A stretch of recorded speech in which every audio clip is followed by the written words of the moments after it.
King's Cross Peterborough.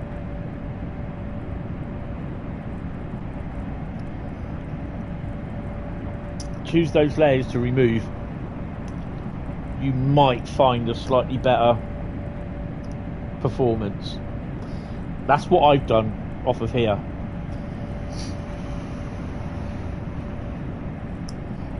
I've taken one of the 701s, no, one of the 700s, sorry, the 801s and the 395s off. Everything else is left on.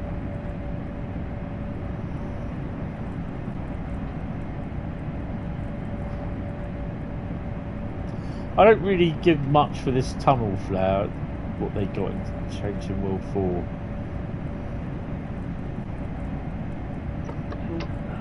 "18 kilometres. Well, in theory, we should slow down in a bit. Yeah, it's one of the 700 layers. It's not all of them, because one of them is the one that comes out of King's Cross, and the other one is like for one of the other ones. It's like a Thameslink one. Oh, this bollock 182 there. That'll go down the other way as a light engine.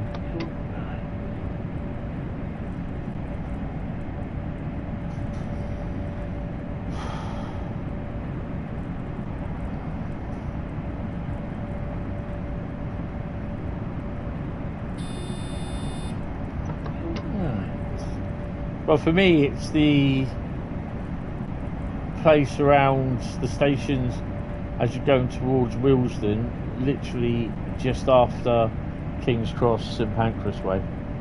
You shouldn't need to touch anything until you're opening the doors. Okay, take your word for it.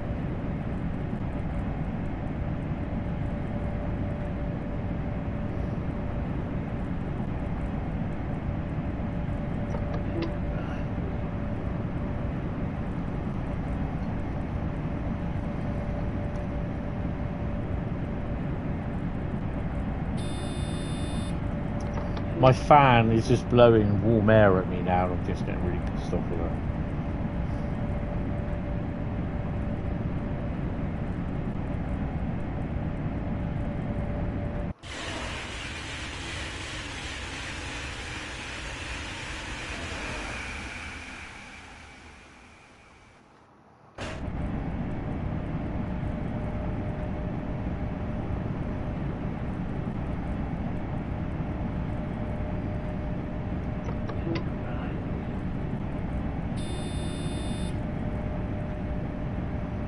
Starting to slow down now.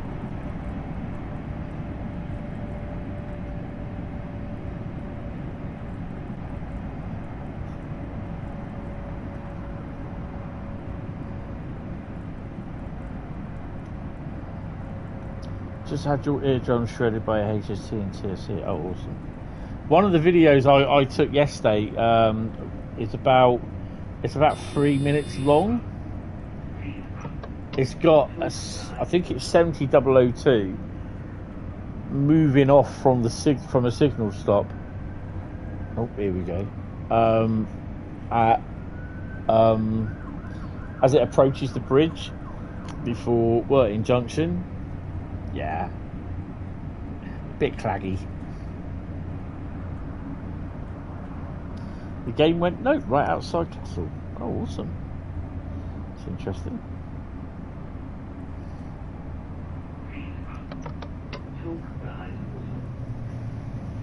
So she's got a slot down to 140.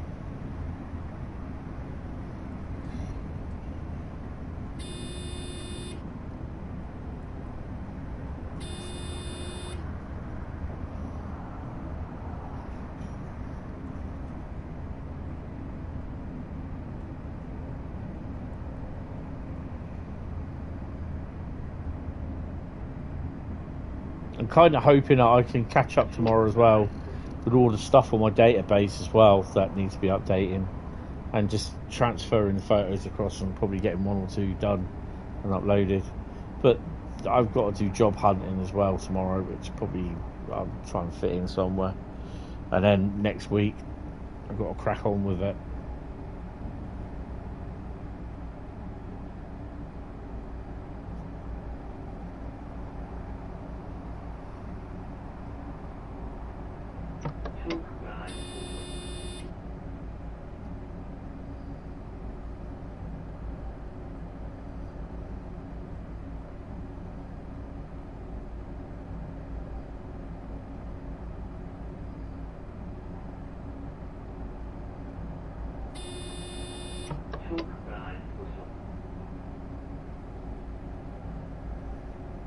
I'm still not convinced, but yeah, I'll let it do it.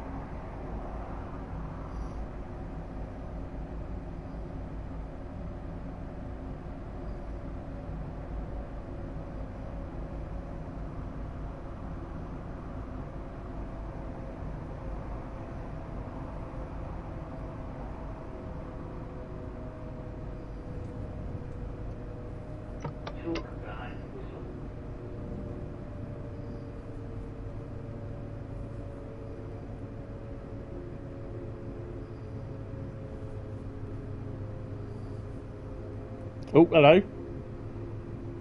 Is that where it went nope, Cole? On you?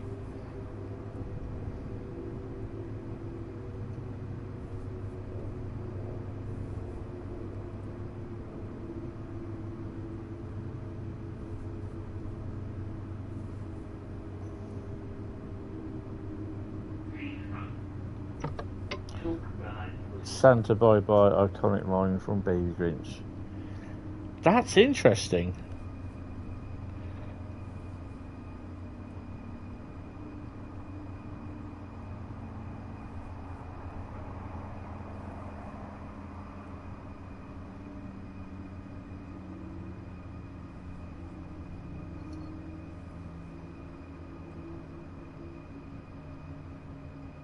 That's got to be something memory-wise on that. What do I mean that's interesting? Well, just outside, Carl's got a Xbox Series S, and just outside Kassell, his PlayStation, his Xbox, went no. In the same spot as when I went past it on the approach, I had real bad frame rate issues.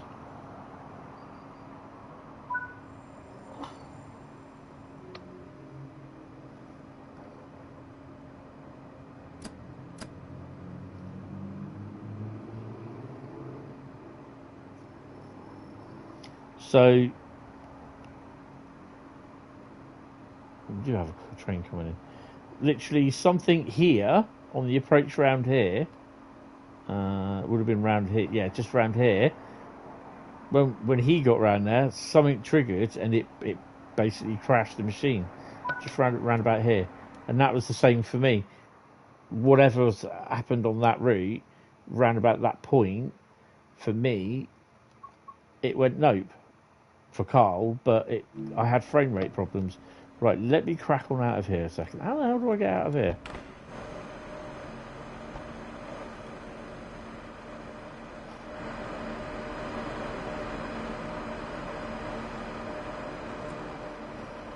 I think there's something coming round here, actually.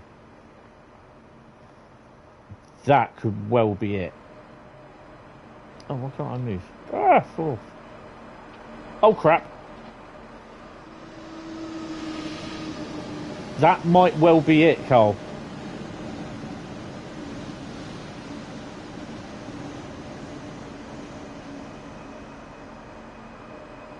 The 101 is quite memory intensive. Still playing the Thomas thing. Oh yeah. Have you seen the TSC Mark 5s for the Caledonian Sleeper Hentis? I bought them the other day and they're genuinely quite a nice pack. No, I've not really played much Train Sim Classic, to be honest. See, look, we're down to what? We're down to about 29, 30 frames a second at the moment.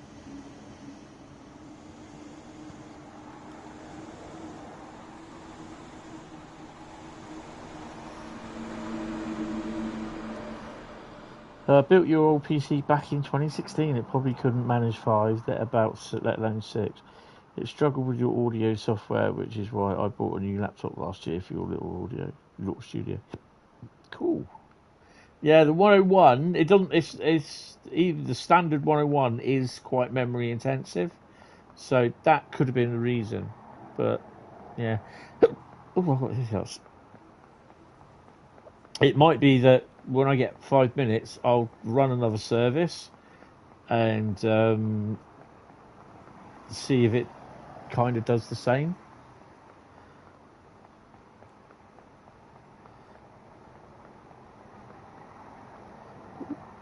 Excuse me, coming through.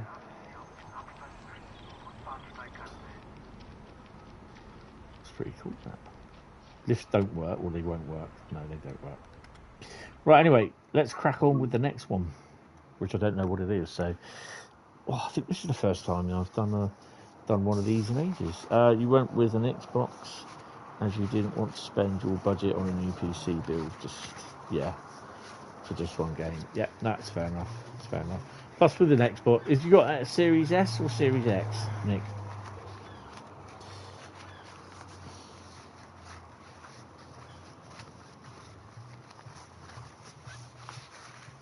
Oh, someone typed stop in the chat as well, by the way.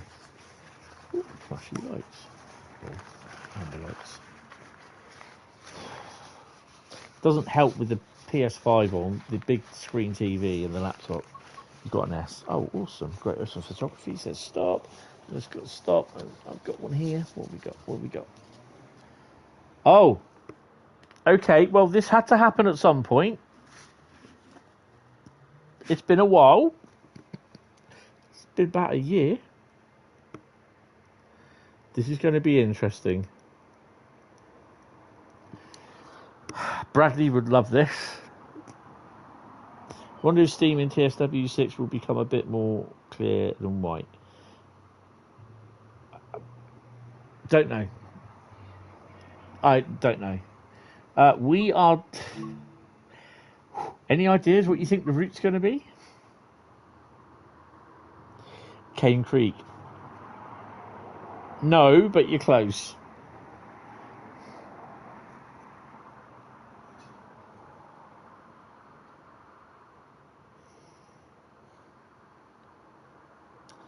Carbon edition with the 118 drive. Oh, 1 terabyte drive because you know you was going to need it for space. Yeah. Sherman Hill. Yeah, it's Nutsack Pass. We are doing Cajon Pass. This is going to be interesting.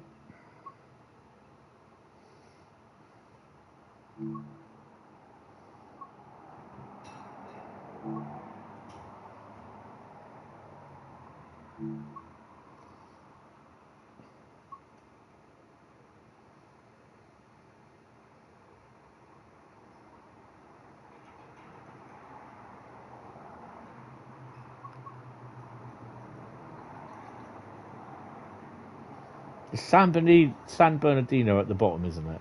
No, we're not going to do that one. We're going to do the cement train. What was it called? I don't know. UHOULAC 6-05 cement train from Los Angeles. No way are we having dynamic weather because it will just rain.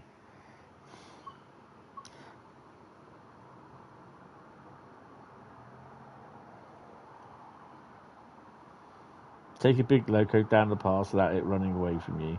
Yeah, that'll be interesting. Who hates how long the narrator takes to talk in a problem to solve? No idea. I've never played it. I'm just going to, before I start, I'm just going to get myself a drink. Bear with me. Thirstier than a desert.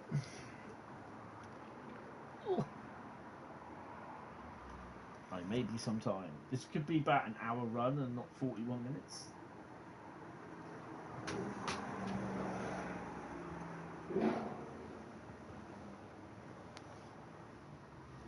Oh, that was my knee that went click. Oh.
Southern Comfort serve with ice.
Right.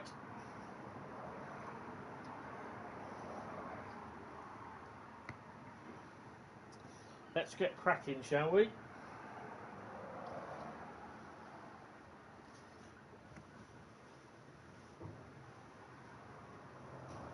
Oh. Yeah, I think Bradley's at work.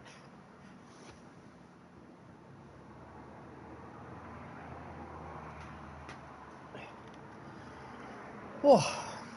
Right, put the phone down there out of the way. Let's crack on.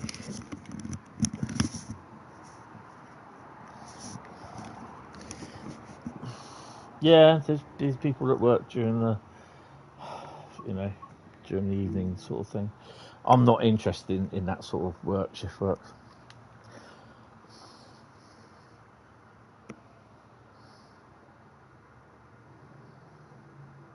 Yeah. That's what one person wanted me to do, was do some care work in a care home. I didn't want it. I said, after 17 years of caring for my now dead mother, do you think I want to work in a care home? Oh,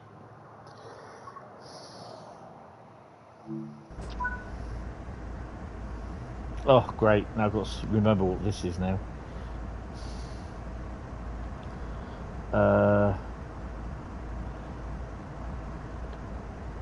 More options.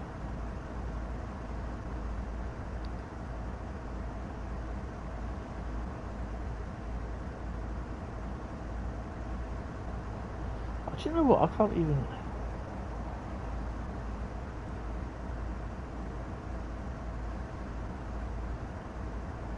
can't even read that. That's ridiculous. A new Wendy's opened up in Southampton today, and it's only a couple of 100 metres away from Five Guys. Hey, they're getting closer. Locomotive monitor, maintenance mode, distributed power, brighter dimmer.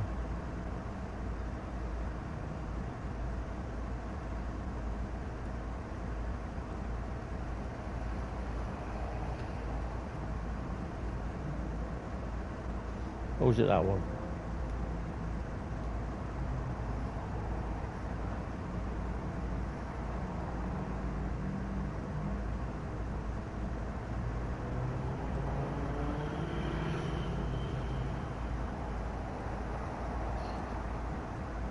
That don't seem to work. That's just great.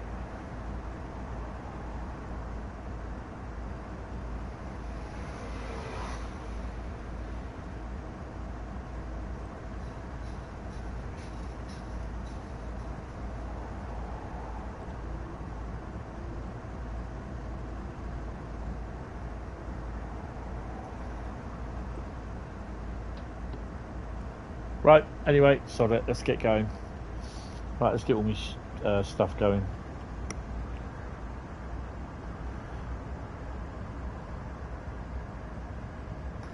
Hold the pickle, hold the lettuce. Ugh.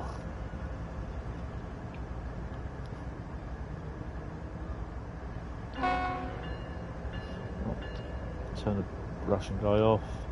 Who have we got on us? Ferromex.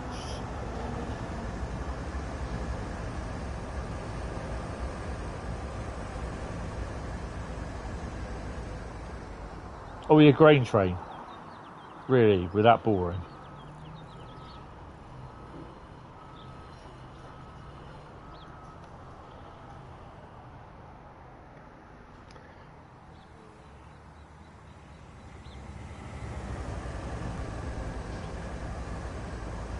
Sod it. Take the brakes off.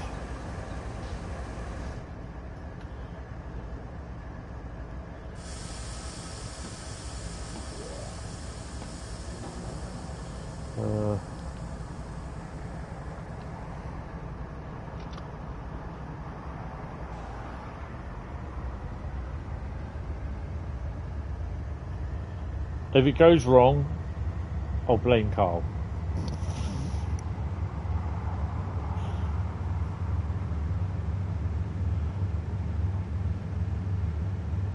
Have we got to stop there? Oh, that's not too bad.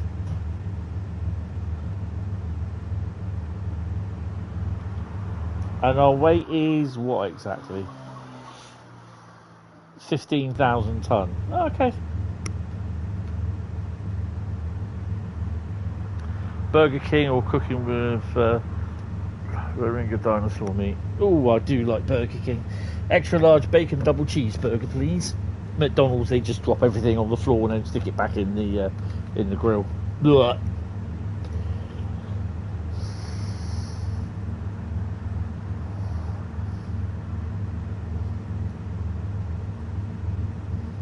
Your scariest nightmare ending up in a care home. No, we're only going down to the cement works. But I thought this was a cement train.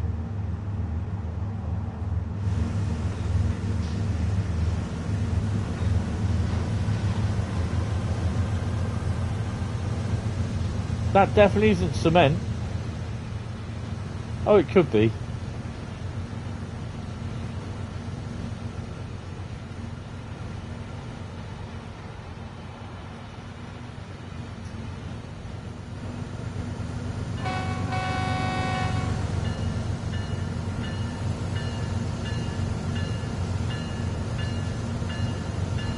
Obviously, that is a creators club.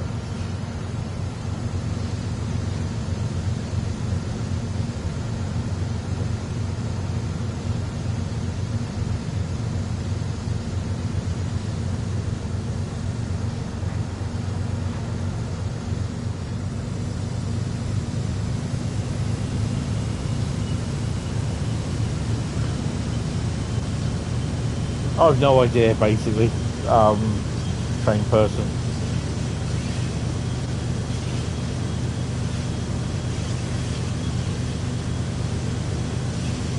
I personally don't care because I don't like McDonald's, full stop.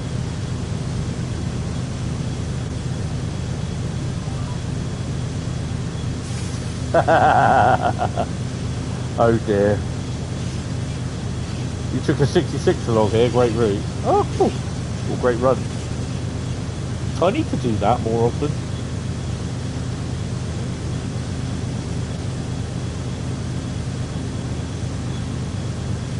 I do like the American routes, but I think you got to be, when you play them, you just got to be prepared for a long evening or a long stream. Good evening, Richard. How are you? What do you think of Train Sim World 6 announcement then? Is Thomas on drugs? I've no idea. He's 80 odd these days, so pretty drugs might kill him at some point.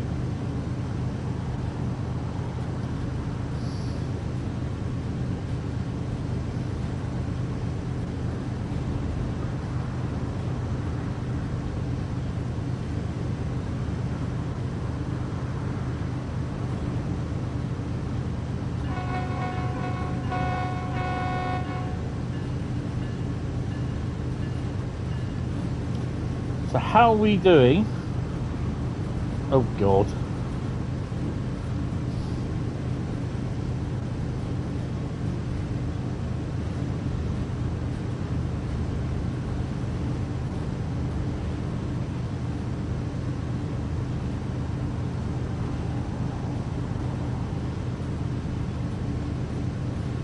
I'll be looking like this at the signals all the time these days.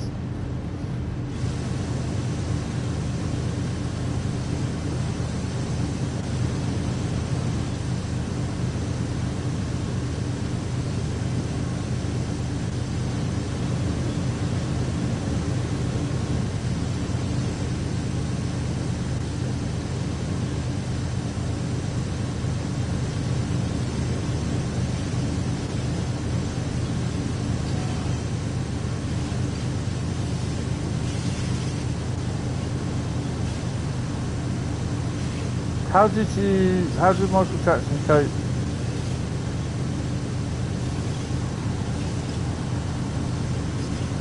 No idea.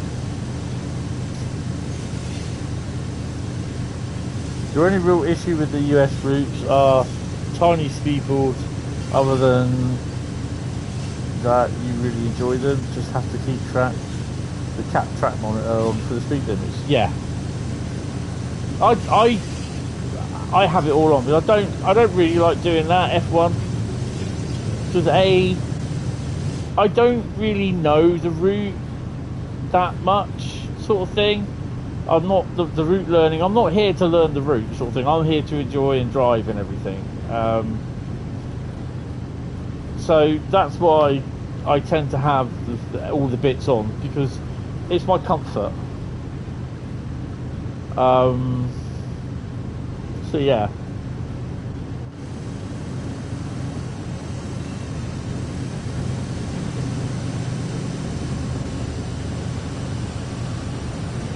That's a really nice version of the old Paramex.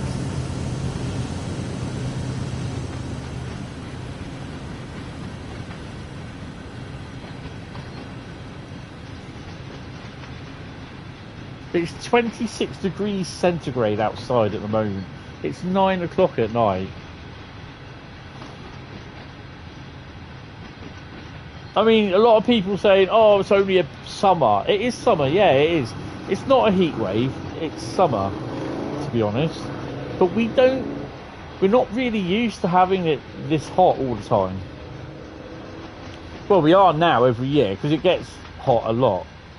But then you've got some people that just really kick off. And the other thing is as well that some people that when they start kicking off, they don't understand, because they've not, I don't think that they've faced it, or they haven't got a relative that,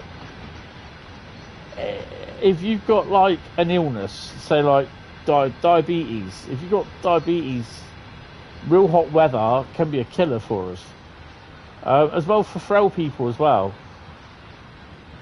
And it's all right for people that turn around and say, you know, oh yeah, I love the sun, blah blah blah blah blah. Yes, fair enough. But at the end of the day, the old people with, you know, the frail with breathing difficulties and that. I mean, my mum, she suffered an awful lot in hot weather, as well as cold weather. 24 for you. 23 degrees. 22 degrees in Plymouth.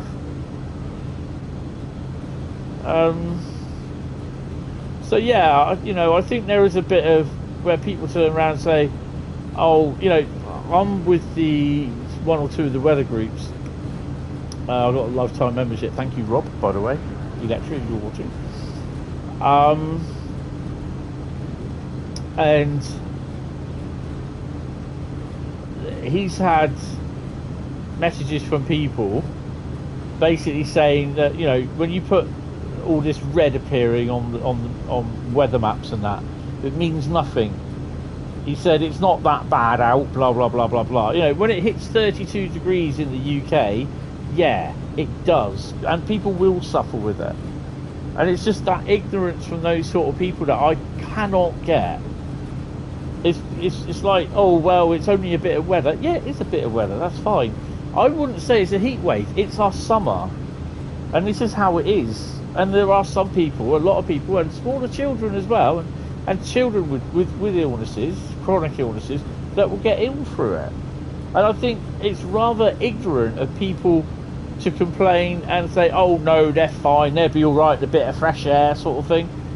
It's not as easy as that. You've got stage 3 chronic kidney disease. You have the keep really hydrated in this weather, yeah. Or you end up peeing hot treacle, and that is no fun. Think Tom Hanks at the start of Green Mile. Yeah. No, I understand. Completely understand. I have to remain hydrated, but the problem is with me, obviously being diabetic, I can't have sugary drinks. So I have a lot of ice with, like what I've just got. I've just got another Dr. Pepper Zero. I've been having Dr. Pepper Zero. I've had some Diet Coke. I've been drinking plenty of water. I've got a small bottle of water here. I've got another big bottle of water as well. And I've got to get some more water. I've got another pack of water over the thing. I've filled up my water jug. Which again, this is another thing that I've seen where you get some stars are being paid top-notch money to diss water jugs. Why are you having water purification jugs when you just put this thing, stick it under your tap, stick it under your sink, wire it into your tap, 5-minute job, and it gives you pure scented water. I don't want scented water. I'm happy with my jug, thank you, taking my already purified water and purifying it again. I'm happy with that. I don't need some muppet who gets paid too much on telly telling me I should be doing this. No, off.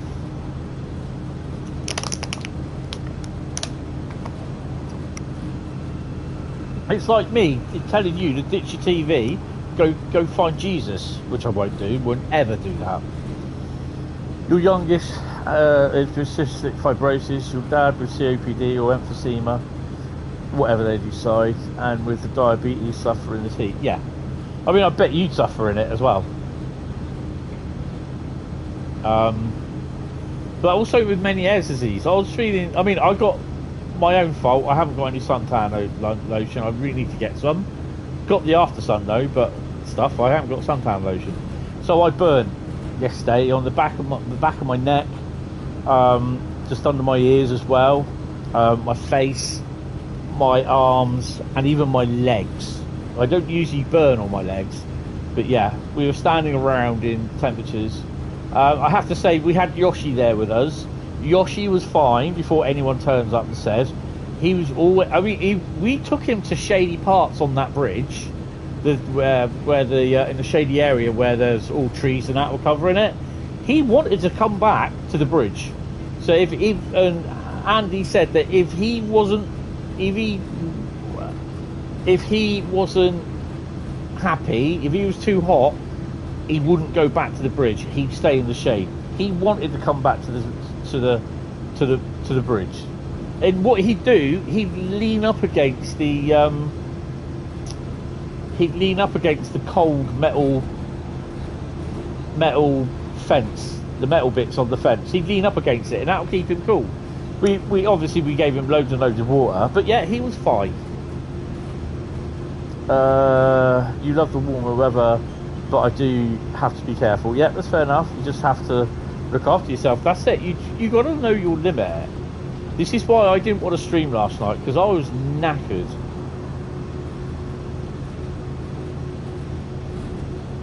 Your only issue with syrup stuff is you can't drink normal water. There is probably a problem. Yeah. Oh, yeah. I've got you. Oh, right. We're starting downhill a bit. I don't really want to go that fast, to be honest. Just want to keep an eye on this. This is going to take us about, I'd say probably more like an hour, but I'm happy.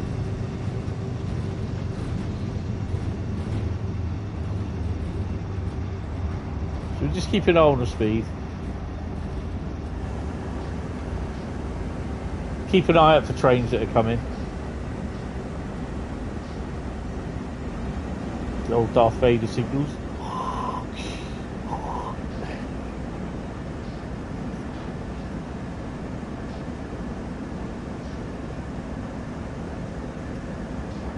A man's got to know his limitations. Inspector Harry Callahan. Oh yeah. Man's got to know his limitations. I have the whole dirty. I have the Clint Eastwood collection, which I originally bought that for my mum. She had that for a Christmas present. She loved it. She always watching the films. She loved the ones with the orangutan, Any Which Way You Can, that sort of those ones. But she did love the Dirty Harry ones. But obviously when she went, I kept them. But I've also just bought Dirty Harry on Blu-ray. So and we also that Clint Eastwood box set of his. It's too warm. You put the cab fan on. Yeah, that's gonna help. It's weird because with that Clint Eastwood, it is Warner Brothers that did. Warner Brothers did all the films and for what's in the collection. Our company, the company that I used to work for, we distributed in the UK the book that was associated with that box set, and there's also a DVD in the back of it with an interview with Clint Eastwood. And it's a really, really good book. I think I've still got it somewhere. Right Turn, Clyde. And the other thing as well is you notice it's the same people in most of his films. Like with the outlaw Josie Wells, you had Sandra Locke, which I think is one of his wives that he married. She died a couple of years ago. Oh well, this last year or a year before, I think it was. Sandra Locke. She's the blonde-haired woman. But then she was also in The Gauntlet with him. And I think it was another Dirty Harry film she was also in as well with him. So, yeah. It was the one where her sister, I think, was raped by a group of guys. And she was out for revenge to kill the guys that raped her sister. She's in that one, not one of the Dirty Harry ones, where Harry Callahan was told to go on holiday, sort of thing.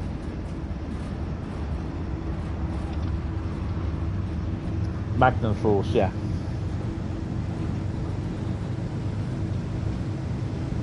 So I do quite like Clint Eastwood. I mean, he's still going. He's about 96 or something like that now.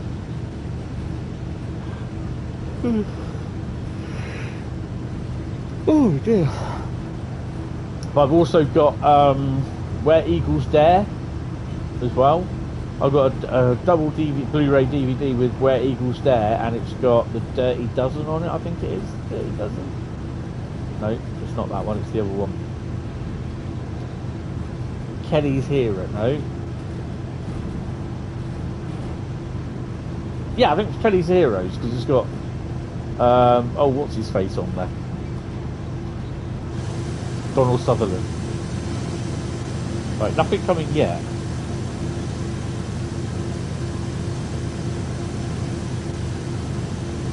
Yeah, so I do quite like a lot of the old films. There's a fair few of his films on last year. The Outlaw Josie Wells was one of them. Gauntlet. Space Cowboys. You have a good train video on your YouTube channel. Oh, cool.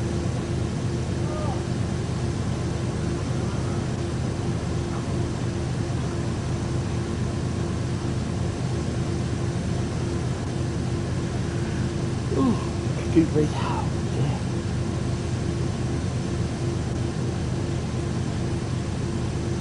I'm already yawning. We're about 22 miles left to go to Victorville.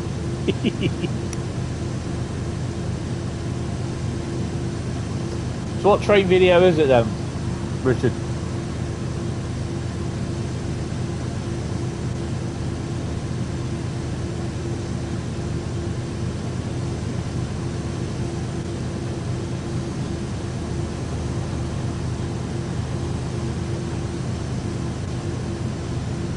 I've got a very funny feeling.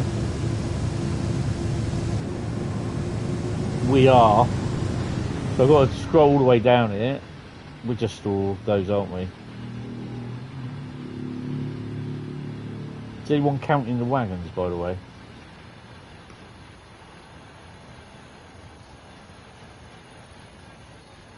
Oh, we've got a loco at the rear. Oh, we have, look. We've got another Faramex. 7 locos.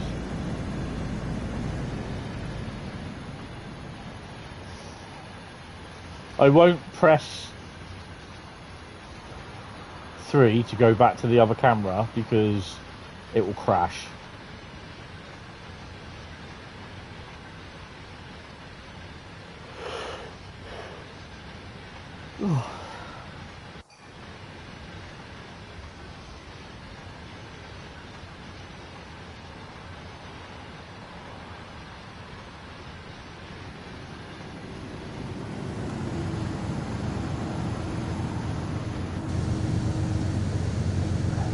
Your favourite Dirty Harry line: when a naked man is chasing a woman through a dark alley with a butcher's knife and a hard-on, I figure he isn't out collecting for the Red Cross. Was that the one with Andy Robson in it, who played the bad guy, who was shooting all the people with a sniper rifle?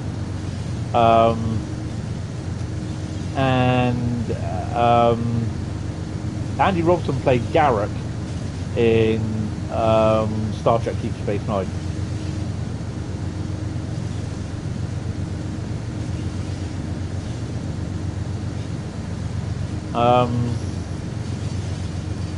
There's the one where he kidnapped the girl and put her in a box or something like that, in a concrete chamber, something like that. He hijacked a bus at the end, a school bus, didn't he? That was the first one, I think it was, Dirty Harry, I believe. Your Train Sim Classic West Coast Mainline South is nearly full playable, but I need the 350 EP pack.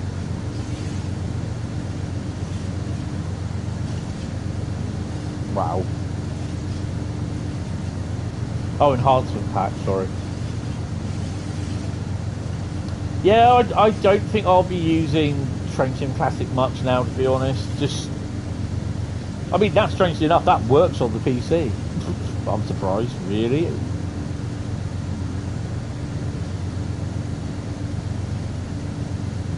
Let's whack this up a bit.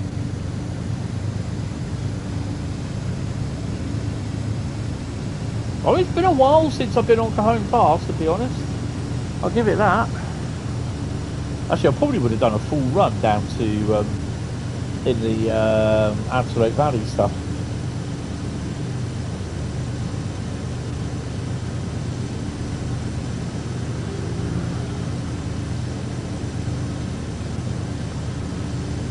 I don't mind doing the American routes, that's the thing.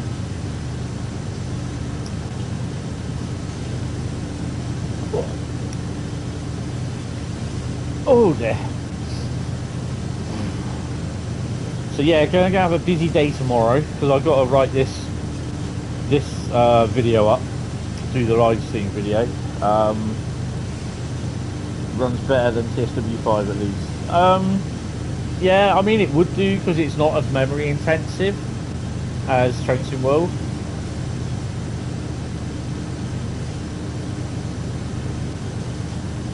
I mean, I'm watching a classic film at the moment. Terminator 2, Judgment Day. Good old Arnie.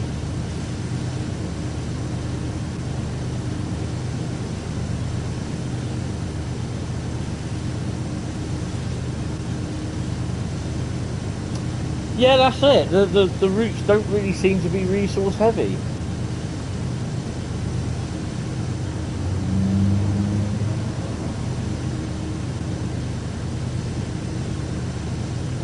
I've got my model rail, my Hornby magazine to read as well at this point. On your YouTube channel, Shed Class 7 at Bristol Parkway. Oh, cool. Hasta la vista, baby. Yeah. It's a good film. There's a couple of films that I'm looking forward to because I don't think I'm going to get to see them in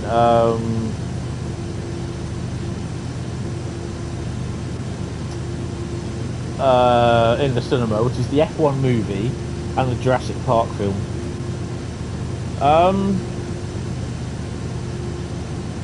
Plus, you love being able to create scenarios for Training Sim Classic to upload. Yeah. I made scenarios in Training Sim Classic. Yeah, I quite enjoyed doing them, but I never uploaded them, which is kind of annoying.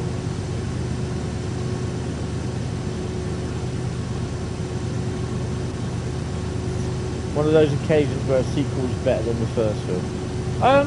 To be honest, the thing is with the original Terminator, it was all done on a budget. Good evening there, Tom. How are you, sir? Welcome to the stream. Yeah, well, Terminator is all done on a budget. The same like with Star Wars.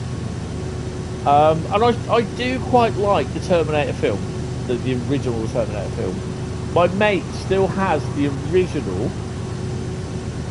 when it was first, the original film release on VHS. Well, over here it's PAL videotape from a video rental place.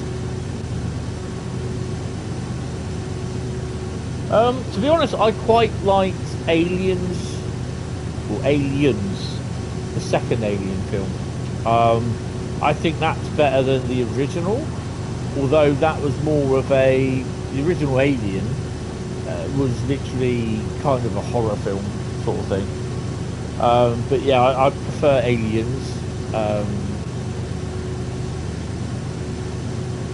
to Alien. Alien 3 is a bit debatable, and then everything else, it all drops downhill after that. You're good, you just have to work tomorrow and then you're off for a week. Oh, cool. Yeah, I'm not too bad. I'm tired, I'm a bit burnt, scorched, charred. Suffering with that, with obviously my diabetes. So I was out filming yesterday.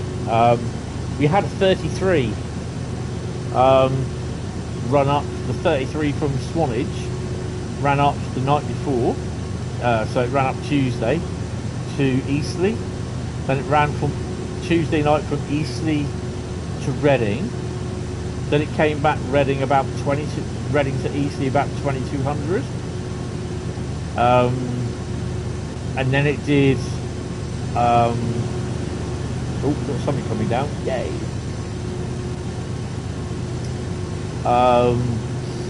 And then yesterday it ran, it's literally the first 33 I've seen on the Southeastern main line. Yeah, this is Cajon Pass, the first time in ages.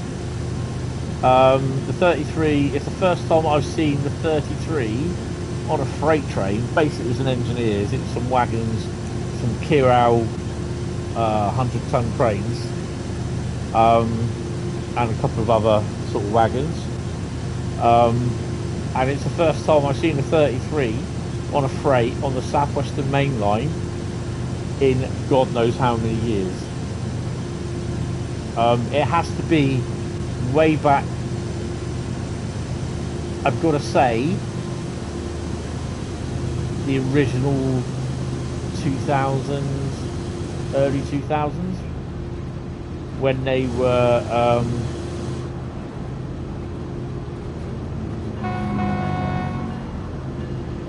intermodal, what you call it was, when they were delivering the Desiros. The Desiros were towed from Siemens in Germany all the way through the Channel Tunnel into Dollond's Moor, and then from, I think they came through the tunnel with a 92 on them up to Wembley over the weekend sort of thing, and then from Wembley on the following Monday they moved down to Bournemouth to be commissioned.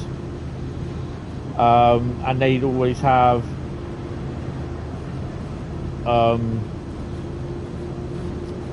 it would be the start of it. It would be a couple of fragment set 33s on it, which would be a couple of the 33 ones and a 33O. Then it would have a couple of Virgin Mark II Fs on it. Then it will have like the container wagons, which acted as the barrier wagons because the coupler is a downer coupler sort of thing. Then it would be the 444 or the 450, and then it would be the opposite end sort of thing, the barrier wagon and a couple more coaches. Found some pictures of those seamless deliveries online. Always funny to see UK stuff. Yeah, it is. It's really weird, but every single 444 and 450 came into Poole. So yeah, it's because to get into Bournemouth Depot they had to run round. The loco had to run round in the sidings at Poole, and then go up that way. And then obviously when they took all the 444s and that out, the locos had to come back again, run round at Poole, and then go back up to Eastleigh.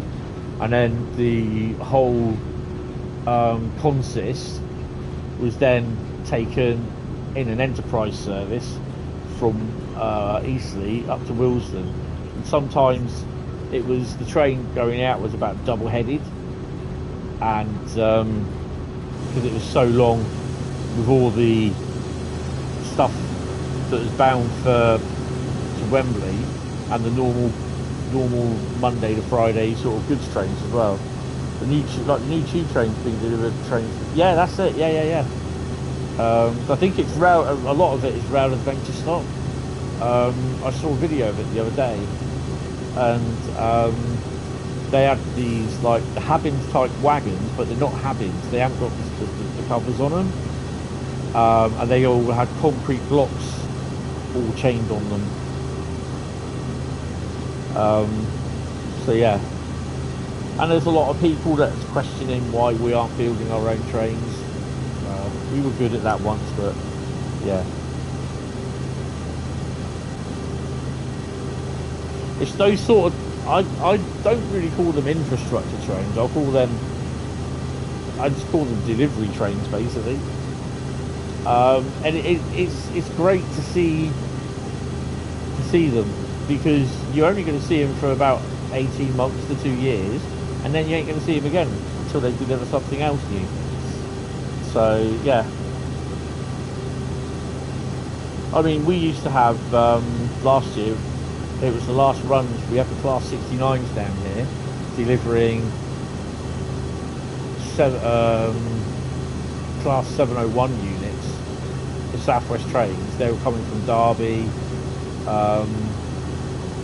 coming into Bournemouth for commissioning, but they were using Class 508 or ex-Class 508 driving cabs as barrier wagons at each end. There's a few videos on my YouTube channel with them, but that's obviously stopped now because they've all been delivered, but there's still half of them aren't working.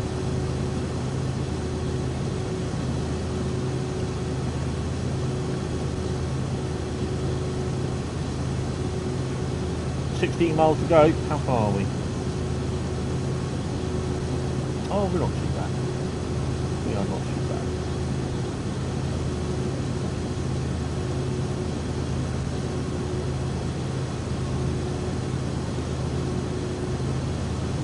Oh, I thought we had a train there.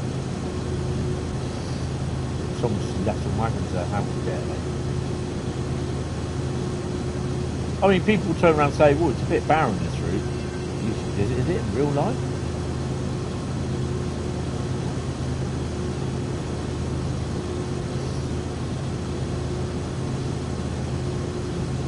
So what do you think of the Train Sim World 6 news then, Tom?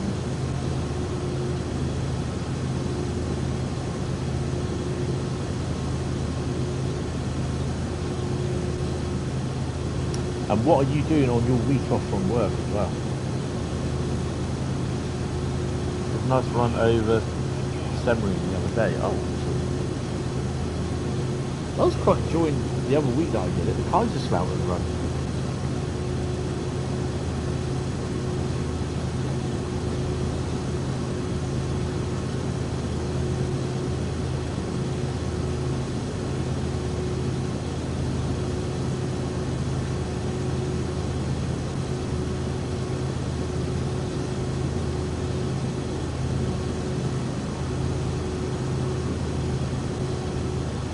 I can't believe there's still people talking that they need to drop the 8th gen hardware.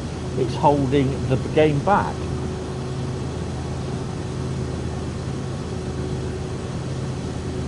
Oh no, no. I mean, it's like Train Sim World 7's going to turn up tomorrow, next week.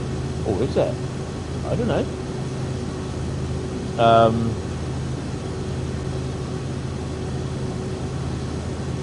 It's in the middle of bollocks nowhere. Of course it's barren.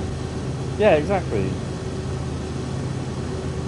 Looking forward to when they reveal the routes. Yeah, I think it's going to be like last year. You get the routes, and then there's like, okay, just say there's a new, say, I don't know, a new route. Say.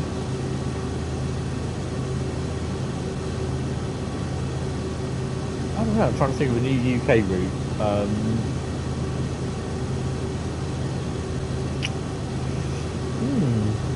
Okay, Southwest Main Line. Say like Eastleigh to Poole, okay. 444 and a 444, probably be a 444. But then they probably end up, the new loco, freight loco sort of thing, as DLC would be a class 60, say. You know what I mean? Don't spoiler.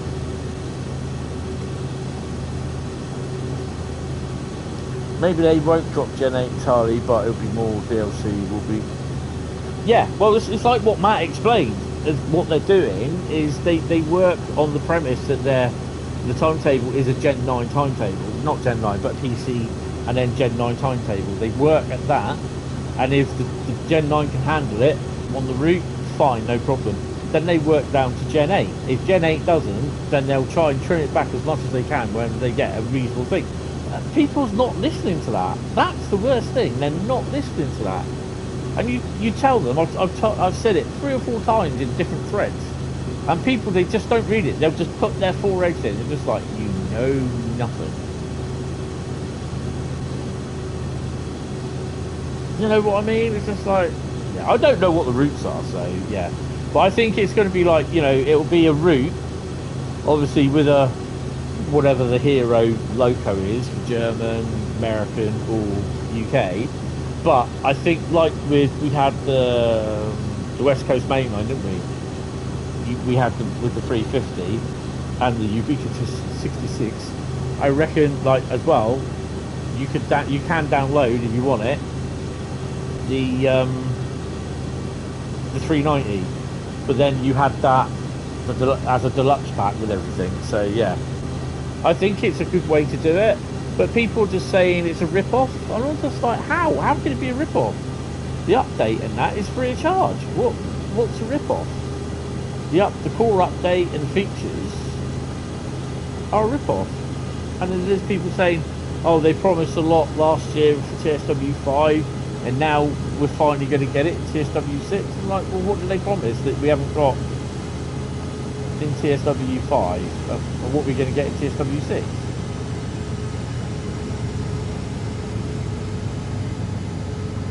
I just don't get.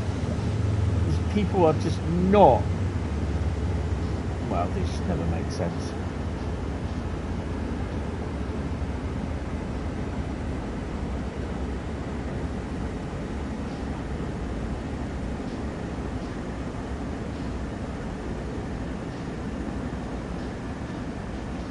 I think people have to grow up a bit, be a little bit more responsible, and read the information that's in front of them before spouting off.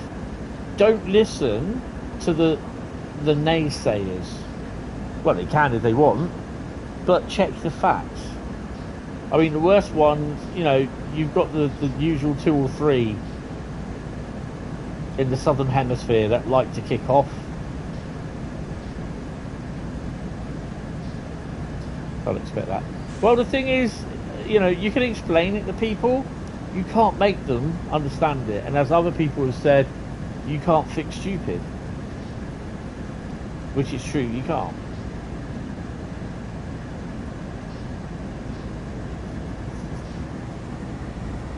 I mean, I'll admit, I was shocked to see that Gen 8 was in there.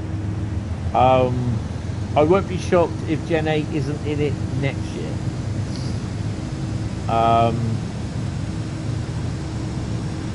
But yeah, I think it's like what you're saying, is that if there is stuff for Gen 8 this year, DLC stuff, then it may well be curtailed as to what there is in Gen 9 and PC. But the thing is, though, it is not just the forums. I mean, I don't know if you're on the Train Sim World community Facebook page. There's a lot of people on there that just actually wow. I mean, you know, it's up to them, but look, if they're going to start kicking off saying, oh, we need this stock, we need this stock. Gen 8 is stopping development of Gen 9 and PC. You know, like, you need to check the facts first, mate. But, you know,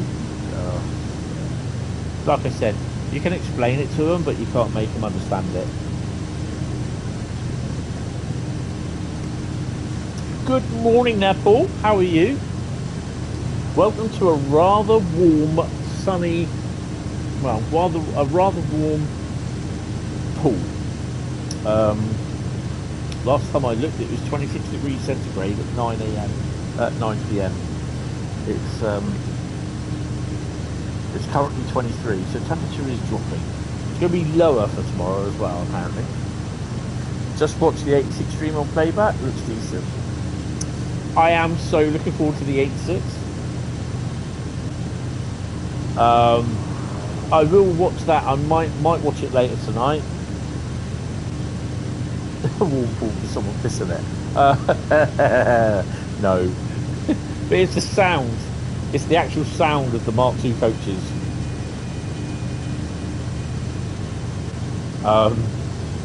Which, if I remember rightly, they got the sound from... They went to... he worked with Locomotive Services Limited for recording of the running sounds of the coaches and that. Yeah, I've watched a little bit of Just Trains one. Haven't finished watching that yet. I believe we'll probably end up getting it tomorrow. I think. I'm not 100% sure. But yeah, from what I've seen of it, I really, really like it.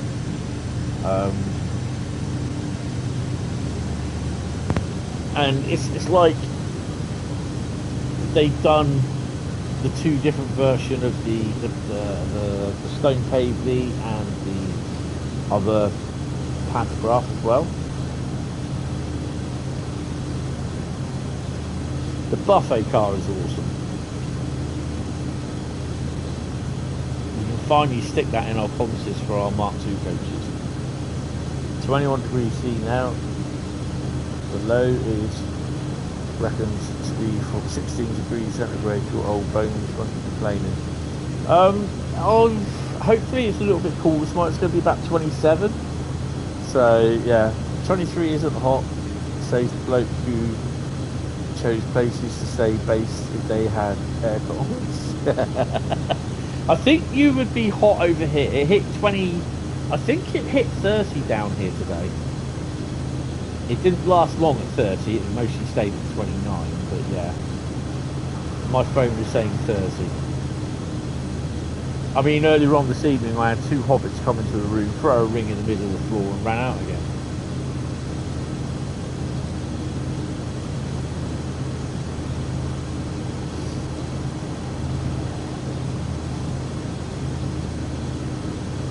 Oh, the good thing as well, yesterday, we did the interview on Friday for Bessie, And we actually saw her again yesterday at Eastleigh. She came in with her with an intermodal from the docks.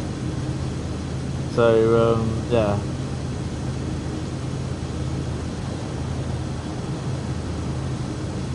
It really isn't hot for us in the summer, but you're coming over from 5 degrees centigrade. Wow. To be 5 degrees centigrade again, eh? So it will be a bit of a change. Don't forget to pack your shorts.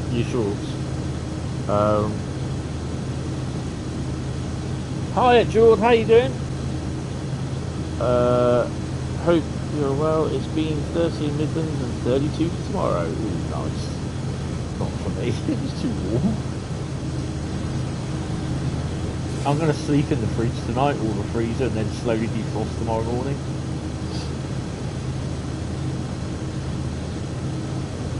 I am notch 8, 27 miles an hour. Yay! And 14,000 tons.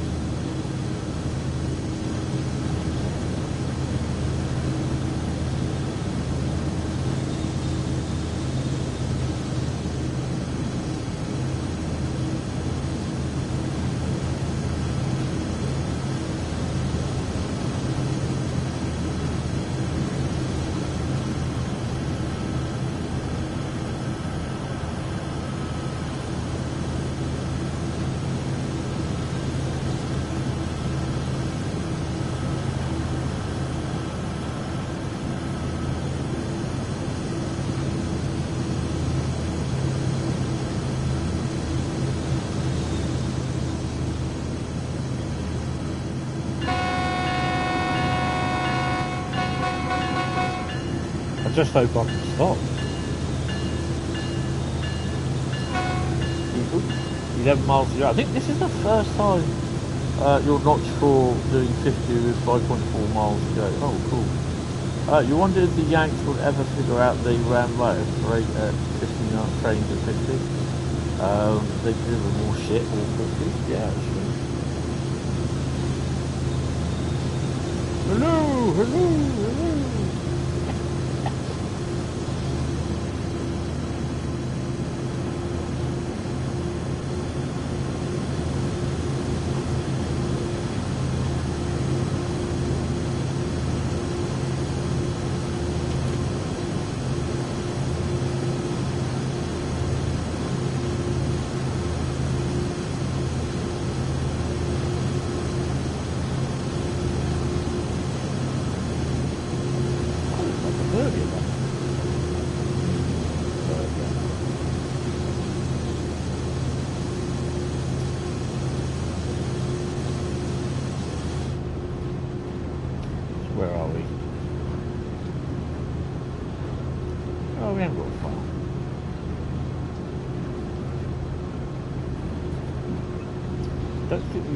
Trains coming up.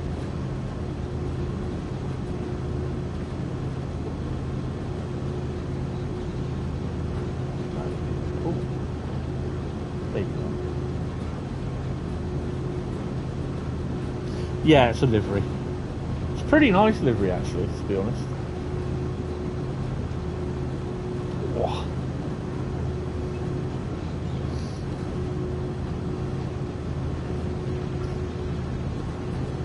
That's a woman we had in there last time. Interesting. Probably Wendy's in the back somewhere. They need a hobo mode TS75 so you can ride the US route to the boxcar. Jim's Riesa.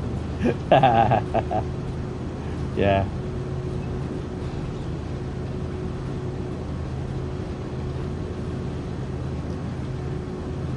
You was just looking at booking your Shinkansen ride for Japan. You can only book 7 days ahead, so the window just opened for the first one. Oh my god. Are you leaving? When are you leaving Australia then?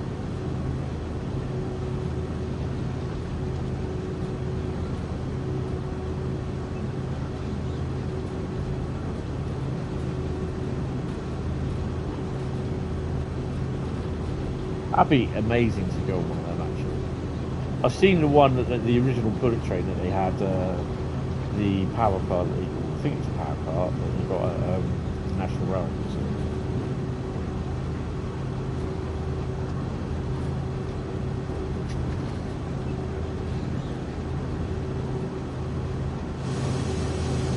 saw a video of someone travelling in one of these type things, and he was like on the back here sort of thing. In these sort of areas sort of thing.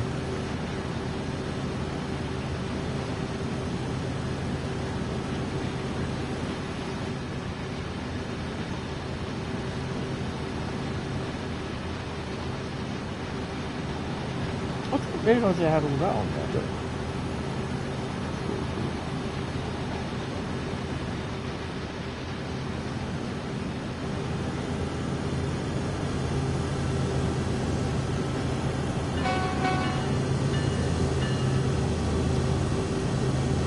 that's the only symptoms of vehicle outside of Japan, is it? Oh wow. Look, that's red.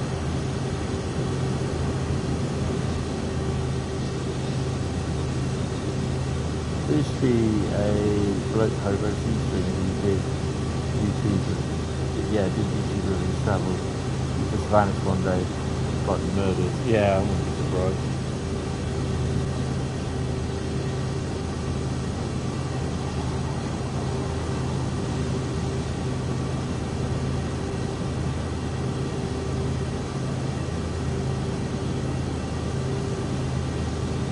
Find his bones one day.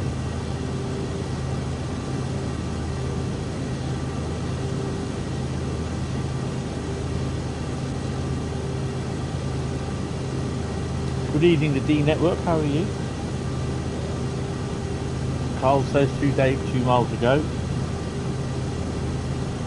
Good evening there, young Bradley. How are you, sir? No, we started about, I think it would have been about 8:45, something like that. 10 to 9.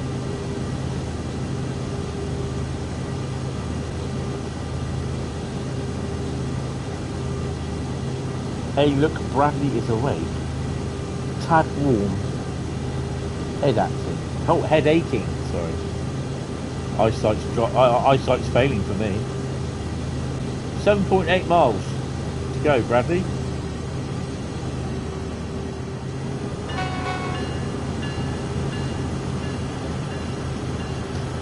You're good. Sorry, you haven't been about. You're currently moving house. No, mate. You got to move house. You got to move house. I know what it's like. I know what it's like. Strangely enough, the PlayStation and the PC were the last things on literally the day before I moved out, were the last things to be taken down. I did my final stream on the Thursday. On the Friday, I took the PC down, packed most of it all away, what needed to be packed away and everything. The PlayStation was also packed away, all labelled up, and then it was just the laptop that I had, and I was on emails on that. Rubber suit Bradley? Currently on Kinky Rhein-Strecke. Interesting. So yeah, I know what it's like for moving and that. And the weird thing is, I think I was back about a week later. Or was it on the Saturday, I think, after I moved in? I moved in on the Saturday. And I think it was it was probably the Thursday after I moved in that I did my first stream in the flat.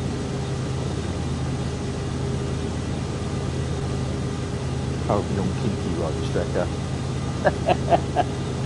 Oh dear, that was awesome.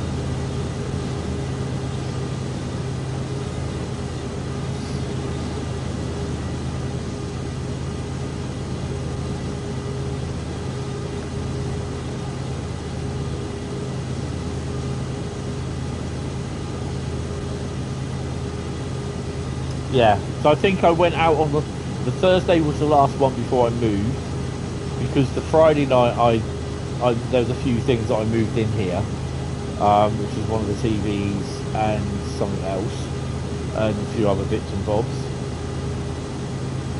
And then it was the following Thursday that I think I was live. That's why you're doing the morning remove. You'll pack your PC. You can't live out your games. Yeah, no, I know, I understand that. But it's weird because I moved in Saturday night, and the first thing that I wanted to do, because I didn't realise that we managed to get everything out of my house in 2 moves. We had a long wheelbase high cube van. Well, it wasn't high cube, it was a long wheelbase van. Crocodile Rocking. You're in the E94. Nice. And yeah, it took us 2 moves. I booked the van for 2 days, so I got a refund on that as well, so which is pretty cool.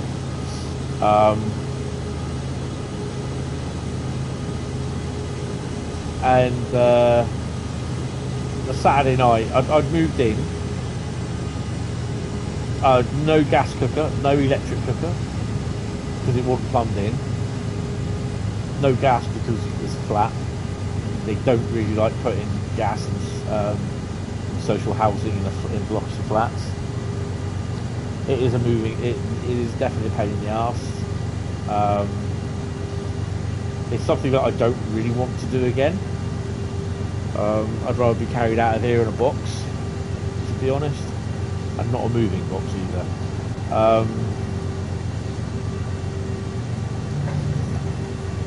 And yeah, I had something to eat. Can't remember what it was I had actually. I think it was something I nuked something. I think it was. You lost sound. Kid must be taking your car today. It went onto Bluetooth. You hope you enjoyed listening to you. Nice. Hi Paul son, how you doing? Welcome to the stream. Really appreciate it. You are Radiohead as well. You said to my wife, we are not moving again. Nope. Make sure you got enough room to put your model railway in as well.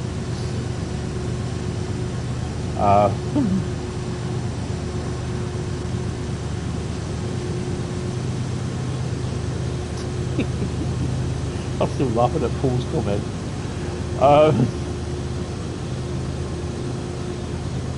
Yeah, so I spent the Saturday evening getting myself sorted out, just moving a few bits about, and then I think it was an hour and a half to get the TV bits all sorted out.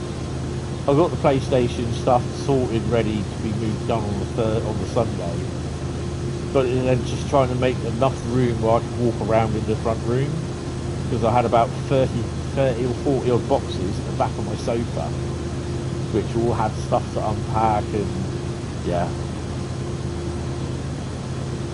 4.7 miles to go. Yay. Yeah, that's not far to go.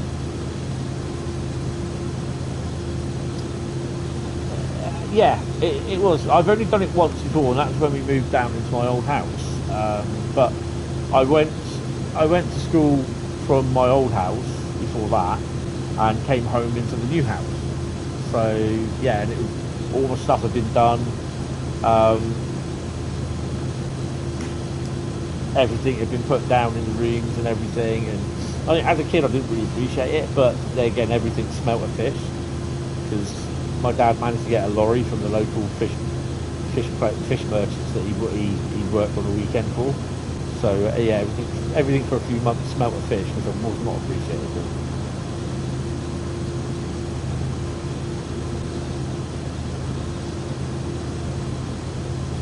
Yeah, because like I said, I went to school from my old house, and then got picked up and went home to the new house. So yeah, it's really, really weird. But yeah, there's obviously with this one that I moved last year, I couldn't really do much because my hernia. So the big stress thing for me, because I went and bought myself a pair of slack trucks, but the big stressful thing for me was whether the lift was working on the day, and whether I'd be able to fit my fridge in the lift to bring it up, instead of bringing it up on the sack trucks upstairs, 4 flights of steps. and B, would it fit in the kitchen, which it didn't, which I knew it wouldn't, because basically you got a standard size of 60mm or 600mm, 60 centimeters for your gaps for your kitchen units, your kitchen. It did fit in the lift. It was fine. It's a bit heavy, but yeah, it was fine.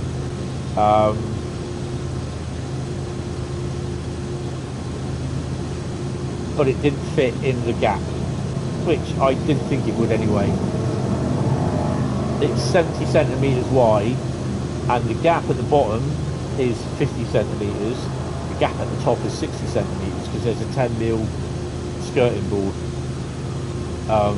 at the bottom, which you know, I'm just happy that it's where we got it in the living room. It's in the corner sort of thing where the door entry system is. So yeah, definitely not a lot of room. No, we only just managed to fit my cooker in as well. That was a brand new electric cooker, and if it didn't fit, I'd have to take the cupboard out, and I would not be happy. But no, it fitted, which is pretty cool. 600mm. Yours is 1150 wide, 1000D. Woman bought a fridge you can live in. Yeah, the fridge I've got, it's nearly 2 meters tall, mate. I mean, my mum's a hobbit. I could have actually put her in the fridge. She'd actually would have fitted in the fridge if I'd taken everything out. So she really annoyed me. I said to her, you keep annoying me. I said, you're going in that fridge or the freezer. Yeah, overall, I think it cost me, well, bearing in mind though, I had to buy a new tumble dryer, and because they didn't have gas here, I had to buy a new electric cooker. And the thing is, this is stuff that I've not ever done before. You know, I just lost my mum, and I'm thinking, oh crap, I've got to buy a new tumble dryer, because the one we had, the guy that came to who delivered our new tumble dryer, he took the old tumble dryer away. The tumble dryer we bought, my mum bought in 1985. It was older than the guy was who was taking the tumble dryer away. Hiding it Indiana Jones style, yes, I remember that one. There's a couple of gypsies living in the left-hand freezer box now. I'm surprised. Yeah, and the thing was though, I've got to say, for it being, you know, we bought it in 1985, it still worked, but it was not very energy efficient.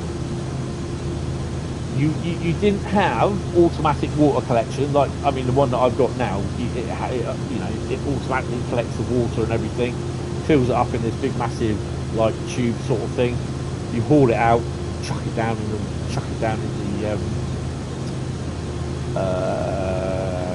sink.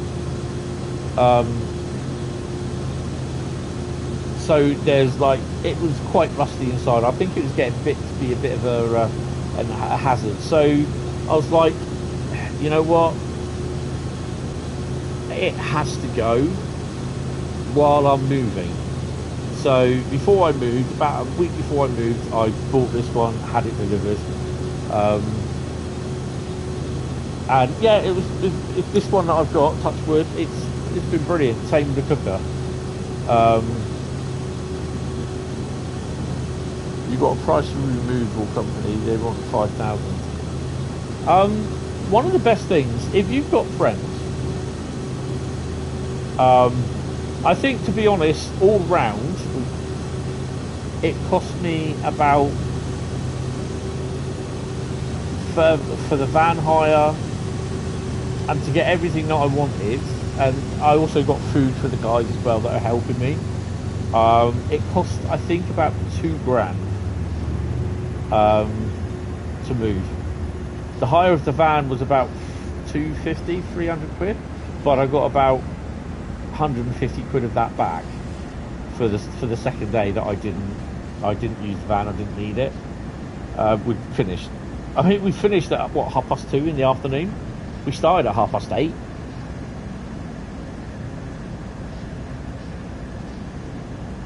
yeah, if you go through a company, it's going to be very expensive.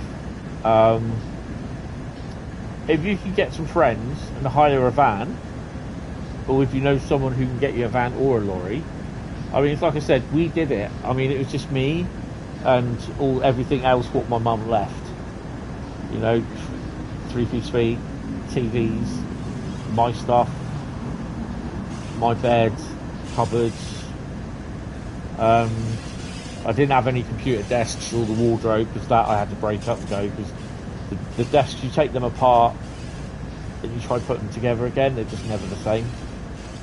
Really wish I kept them now, but you know, it is what it is.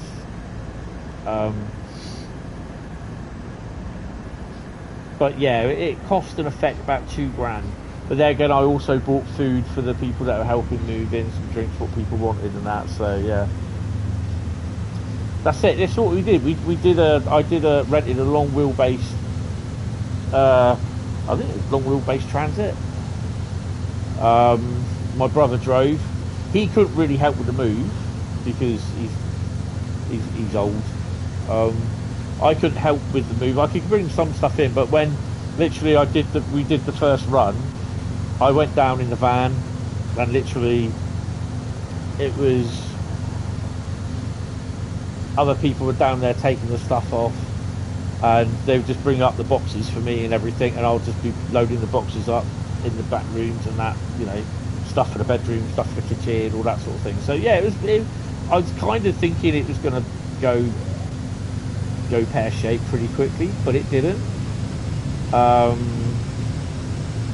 But yeah, I was really surprised. We started at 8:30, we were finished by 2:30. I couldn't believe that. It was a bit of an emotional day as well, because I was moving out the family home where I grew. Literally, I spent 47 years there growing up. Well, 47 years there. I'm like Peter Pan, I never got old.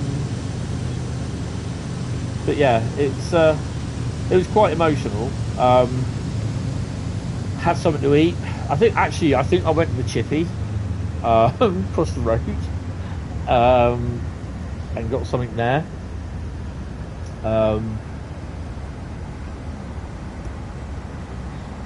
I also went. I think I went to Asda, did a bit of shopping, and then went to the Chippy. But I also visited the old place, my neighbours, a couple of my old neighbours as well.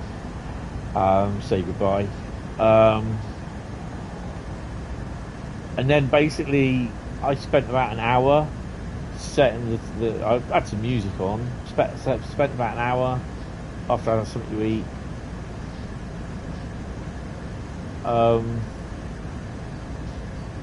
Set the TV up, getting it all to work. I had videos, I had DVDs out that I was just wanting to put on to watch, stuffed them on, and then I moved into the bedroom. I had to make the bed up as well, which is weird because I had a new double bed coming on the Tuesday. So yeah, that was weird to try and do.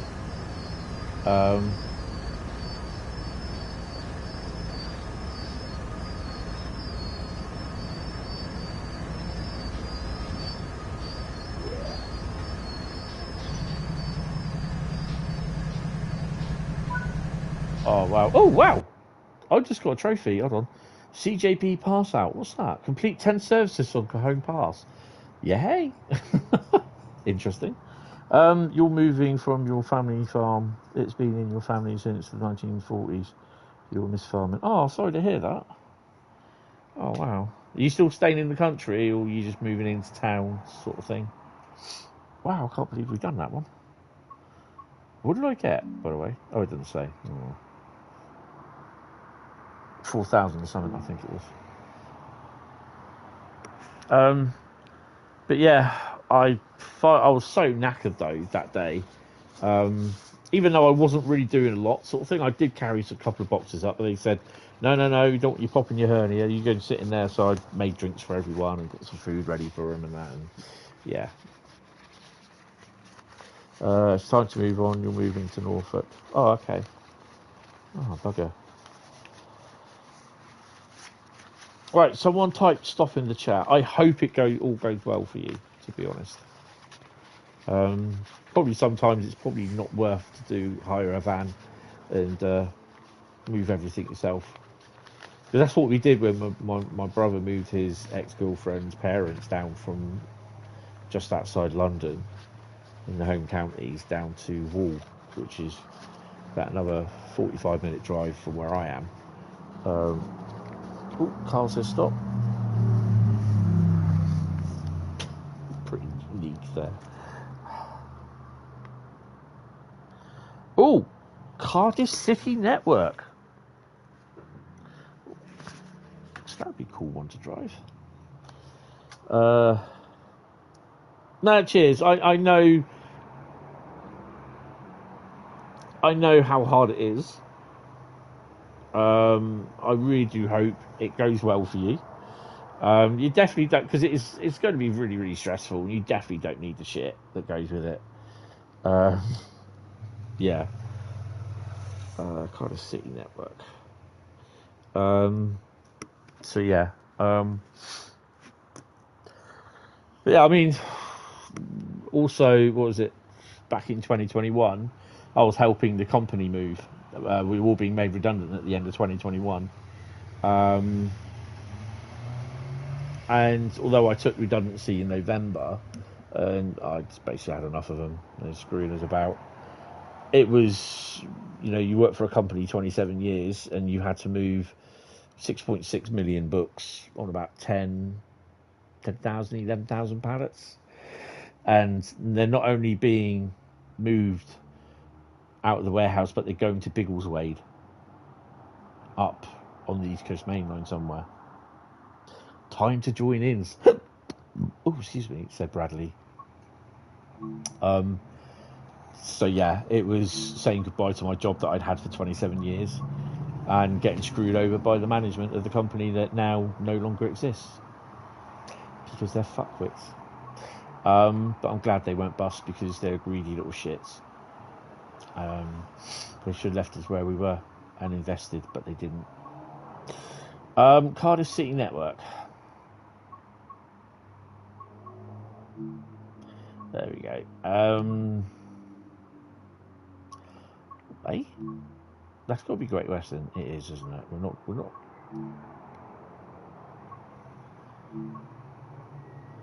Two-minute job. Get out. Yeah, you having a laugh? Shall we get a dog box? Because I know Bessie likes a dog box. We'll have a dog box.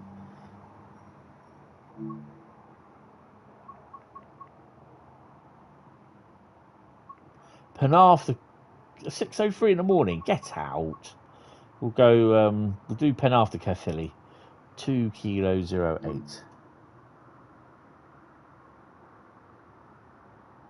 Yeah, it's not easy.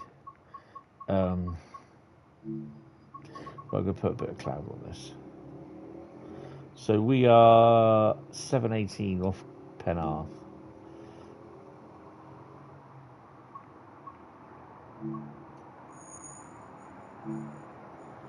In the dog box. Yay. So yeah, but I think by about just after midnight, I was knackered anyway. The bed was made. That was it. I was going to bed. So I had the family round the next day. They're helping, moving things about. It was really, really emotional. Really didn't get a lot of sleep because I'm just not used to being in the surrounding areas, sort of thing. I can smell bleach. Someone's bleaching something again. AWS?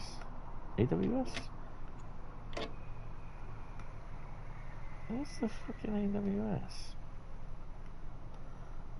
Is it a switch? It's that one, isn't it? Stick the old key in.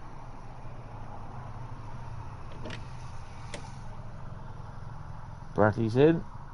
You're off to bed. You just wanted to pop in and say hi. No, you thank you for that. It's really, really appreciated. I hope it all goes well, like I said. And once you get settled, come in and say hello. Oh, and I suspect that's an ambulance. We've had ambulances, police cars, fire engines all day today. Just do my head in sometimes. And the thing is, I've had from about 8:30 And what time did I got up? I got up at 7:15 this morning. So from about 7:30 this morning, all the way through to about just after 3 o'clock this afternoon, I've had the balcony door open.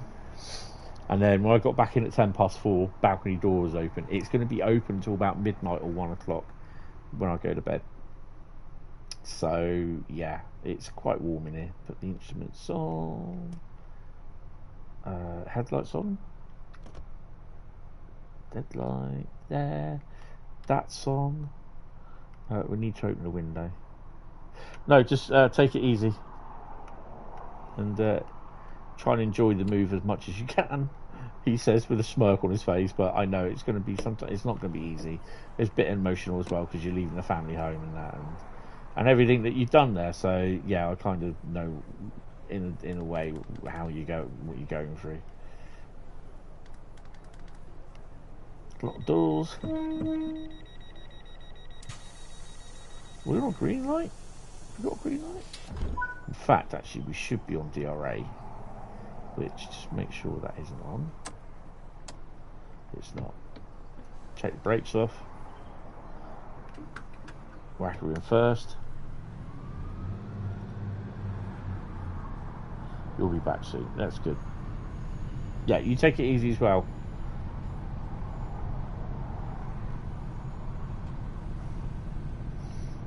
Oh, she went straight to Knot 7. She's going. We are going to Dingle Road next. Are we down the bottom? I thought we're down the bottom. We're going up there somewhere or up there? Up there. One of those two. I can't hear it. Oh yes, I can. Martin Madrazo.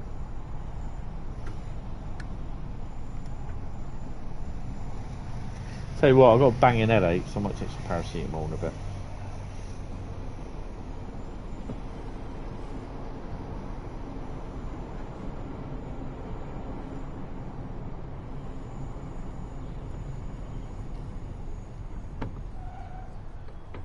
They mean to hit the emergencies.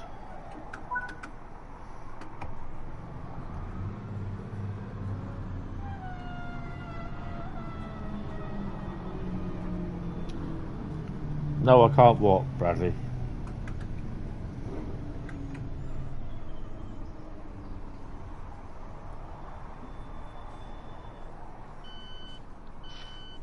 I think I've done this one, I'm not sure.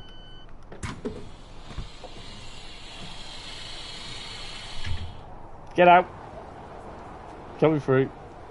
Move. Get out of it.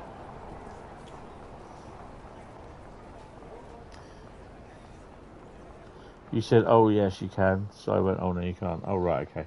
No, I've done this one.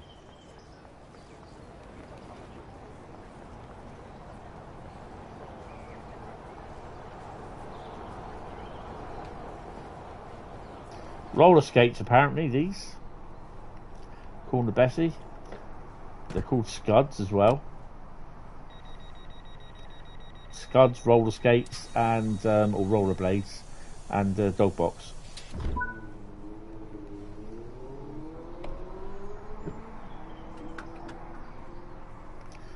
I got one of them.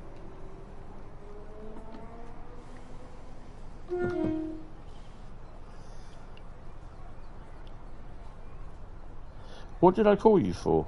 On what? When?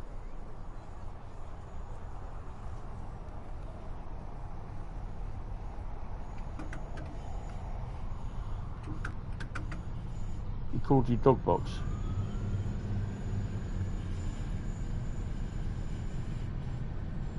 I didn't call Bradley a dog box.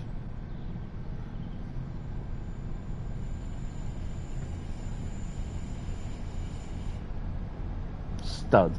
Huh? Oh, scud. No, I said scud, not stud, you donut. As in scud missile.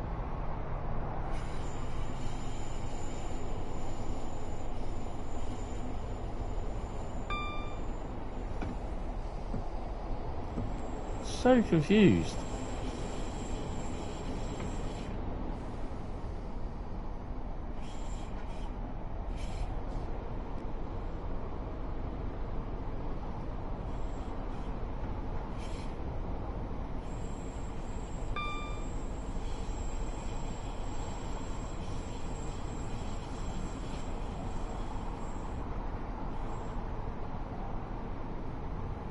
All being well, I think the episode 3 of the Dogcast will be released next week somewhere. Not sure exactly when yet, but I've just got to review the second edit. I'll do that tomorrow at some point.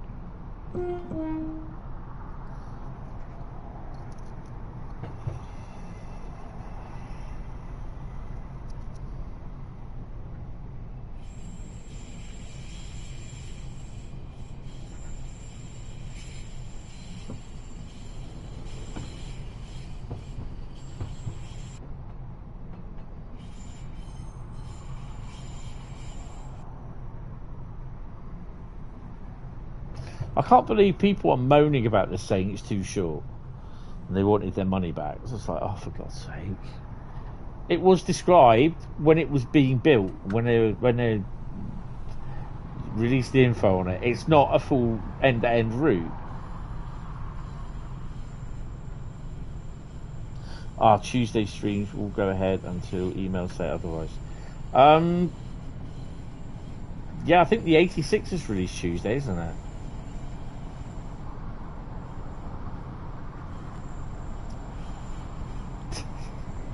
Well, you never know, Bradley, do you? Never know.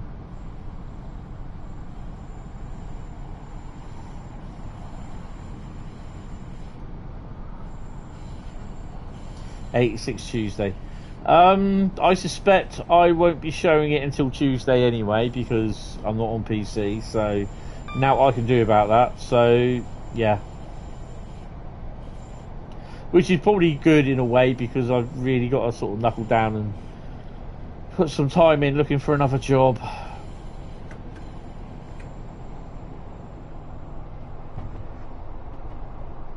Getting my emails DTG. I take it you went through everything and reserved your spot.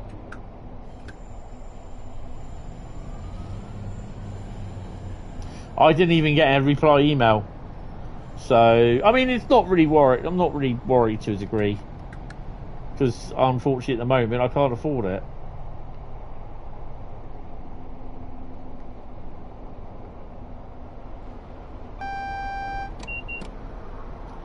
Yeah, something like that, Paul.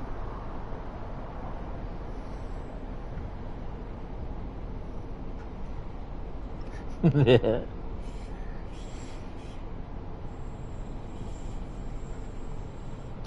Yeah, that's fair enough.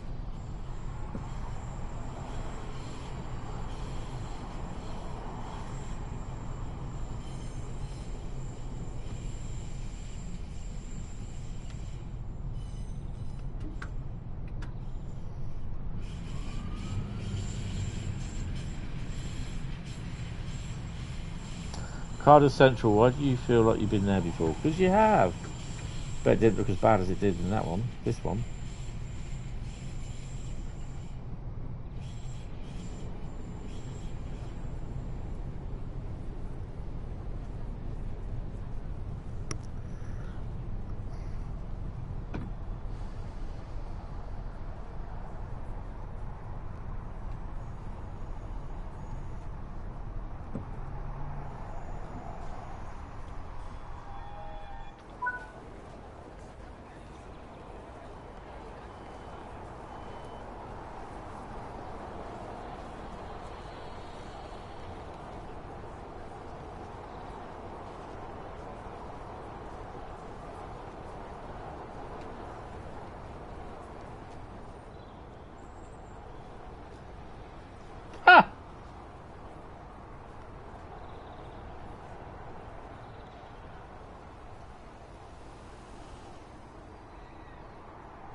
It's pretty cool, to be honest.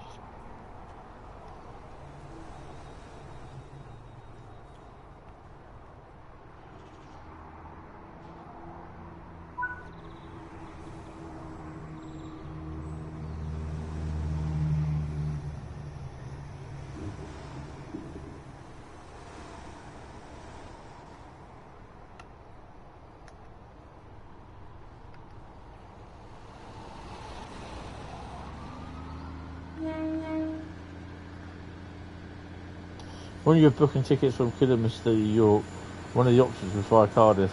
For God's sake. No. Are you going off to the National Railway Museum, Paul, as well? So I don't know whether you came... Did you come here last year and go there?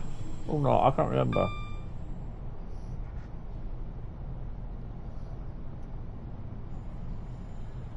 Oh, we shouldn't be too far away from the depot area. Oh, you went to both of them? Ah, right, okay. Are you going again this year as well? Yes, you did. Ah, right, okay.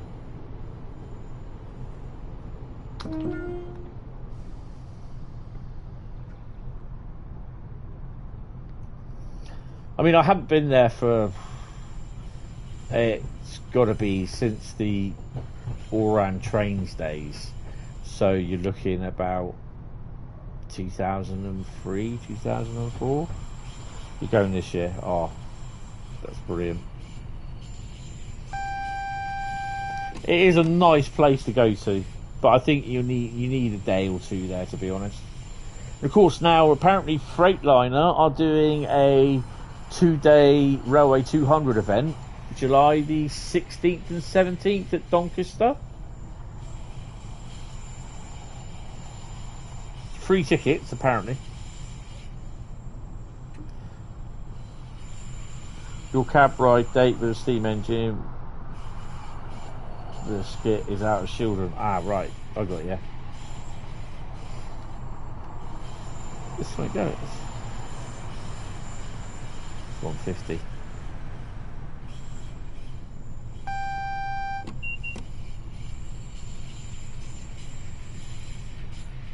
Railway 2800, yes.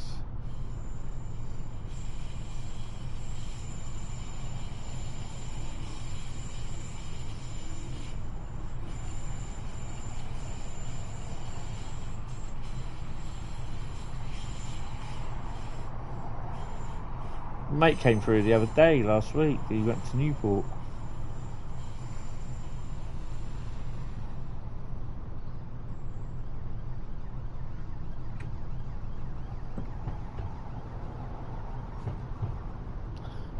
Oh, 2D, yeah, okay.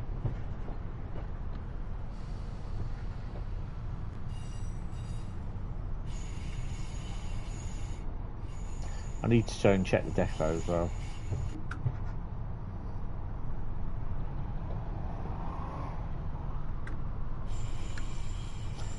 That water tower is realistic. What water tower?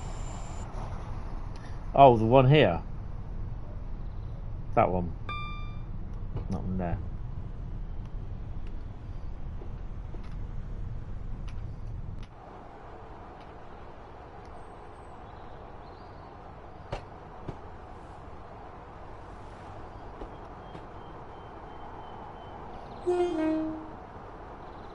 Ooh, freight. I haven't got anything yet. Oh, hello. Well, it's stalled a bit.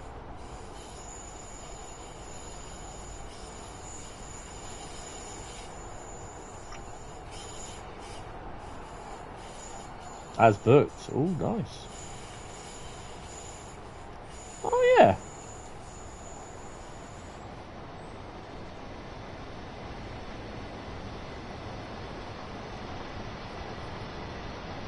As booked as well. Library edition.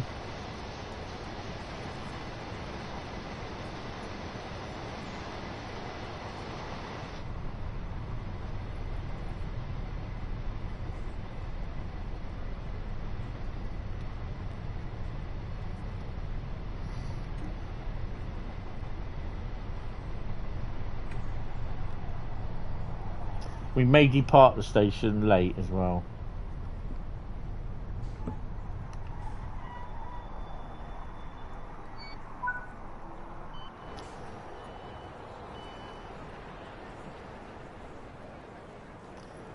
Whoa.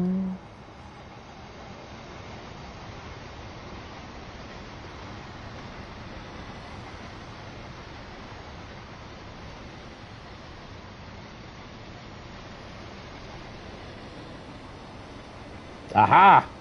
That's why, look. Is that the plumber?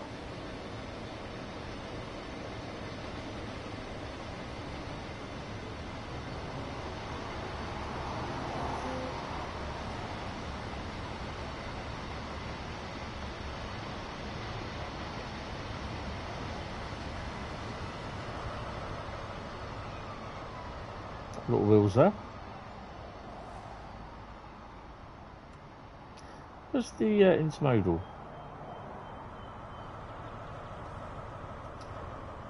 Oh, as booked. Right, let's crack on back to the station. I mean, to be honest, you can't not have a depot if it's near the station without locos and train sets being in there, to be honest.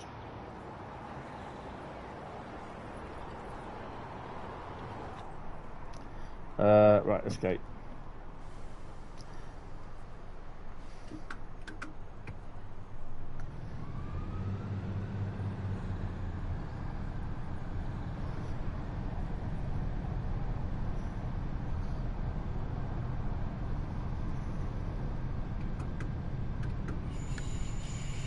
I think this is only one of the, what, 2 or 3 times that this has appeared so far in a Route Lucky Dip stream.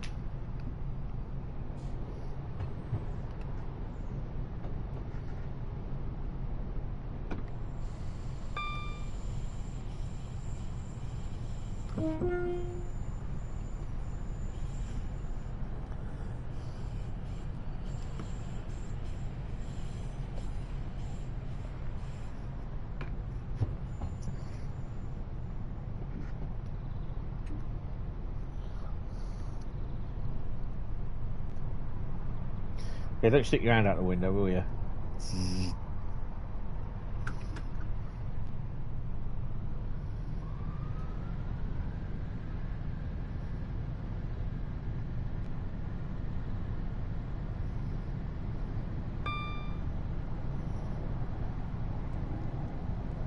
I'm just kind of wondering if they're going to do like a Bristol to Newport or Bristol to Cardiff route for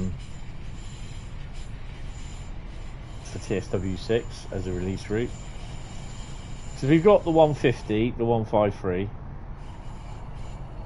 You'll have the OHLE, so perhaps at 800 or 700, whatever they are, 800 I think they are. Not on the road map. Well, there is a UK unannounced route there. You know what, It could be, because the way it is, I wouldn't be surprised that you get everything that you got here, the 800s, probably another like hero train, freight loco perhaps, and then you got like the 800 GWR 800 on as the loco that you can buy for an add-on.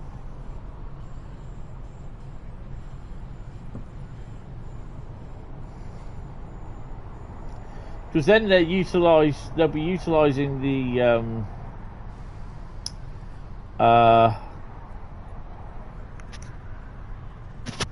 they'll be utilising the 150 and 153 again, and people say, "Oh, not that."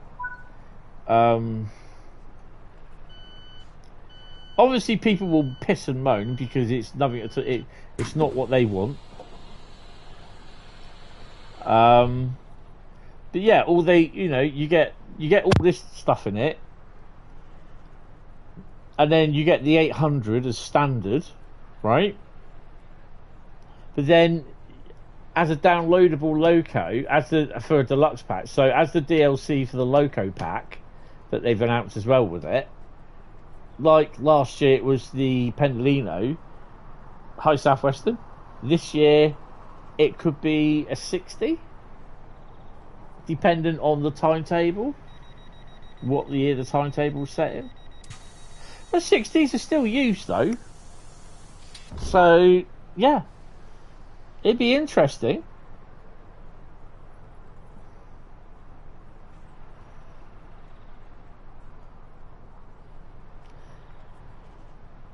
Oh, we can go. Where are we stopping? Heath High Level. Is that the last one?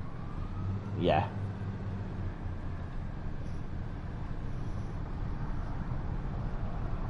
Welcome back, Mr. Southwestern. You're not the one that I keep seeing at Eastleigh Station like I did yesterday. Are you? Or are you? Oh, shit, too fast. Whoops. You personally like this route? Yeah, it is a nice route.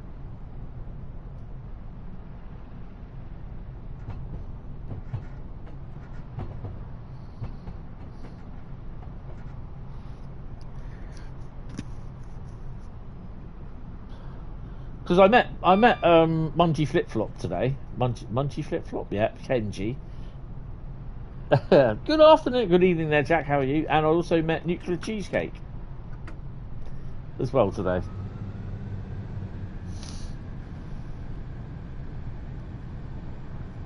He's obviously dumped a video of me with Jenny on the thingy. You are in the Norway. Is that a pub? Cheesecake F&A waffles.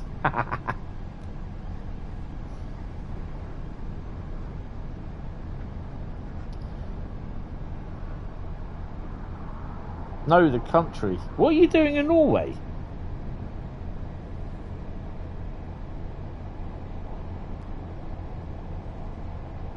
And secondly, where's my invite?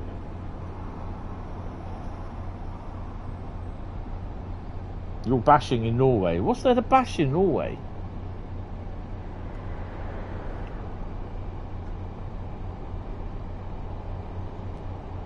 Didn't know GW went to Norway. No, nor did I. He's on a Viking Bender units. Yeah, fair enough. Old units.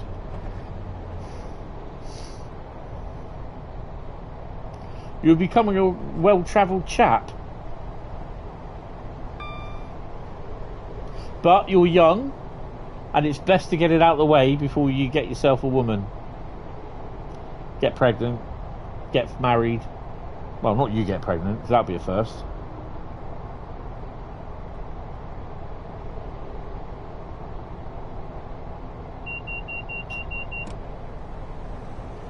Nah, it's good. It's good that you're getting out there. That's what it is. You hope you don't get pregnant. Yeah, it's the same here. You'll be having the women moaning at you for taking their jobs.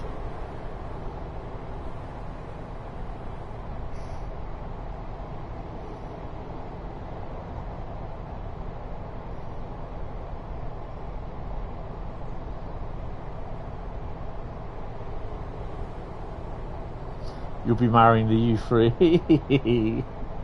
U3 in Berlin. Yeah.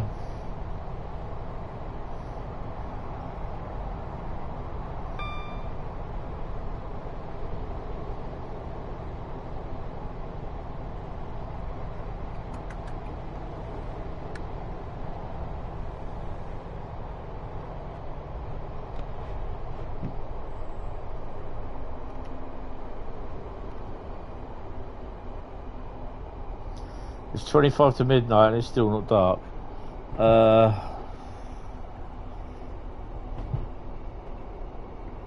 It's 22, 34 here. It is dark here. You'll be on top anyway. You're literally on top of the world. Top of the world! Top of the world! So it's light literally 24/7 there.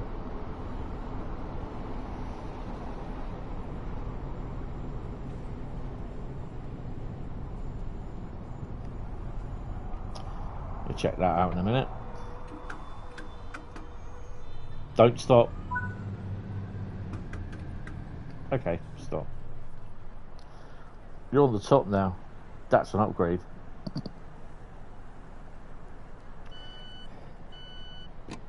Oh.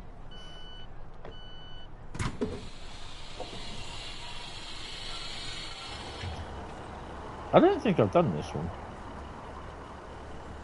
I might have.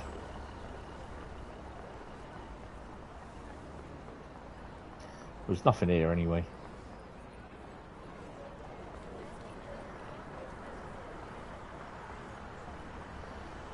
$4,212 in platinum. Oh, mine won't be that much.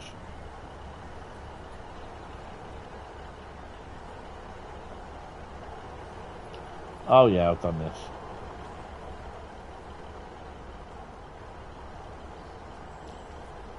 No!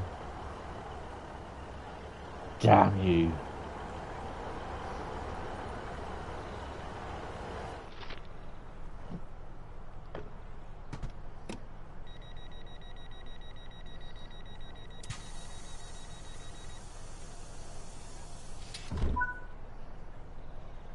$3,917 because they're at 357 for speeding. So that would have taken me 4,200 and something. Oh well. Right. Main, me and you. What's the time? It's 25 to. Right, someone type stop in the chat. Oh, let's give this a bit of a shuffle then. You're back in England tomorrow. Ah, nice. So you went for a couple of days then? Tell me if there's snow there. Oh, Jack says stop. All the way from Norway. Schwert. Bradley says stop. Let's see what we've got here. Ooh, what's this? Oh. What have we got? I'm not going to do West Cornwall local because I'll fall asleep and you'll be all taking a piss out of me for 5 weeks then after that. No, it's 16 degrees at the moment and then snow. Oh, bugger. Oh, Russ ignored. This might be the last one actually, but I need a P&B before I go. And then sometimes you get loudmouth people down below you. Just doing my head in. That's why I can't have my bedroom window open at night. Because you get to hear some drunk testicle shouting down his phone saying, I love you, and bawling his eyes out. And thinking, grow up and grow a set, you git. Put us all to sleep, yeah. What did I say? Worst ignored. Let's go to worst ignored. And we'll decide what we're doing. I think we're going to run a freight, to be honest. If I can find it.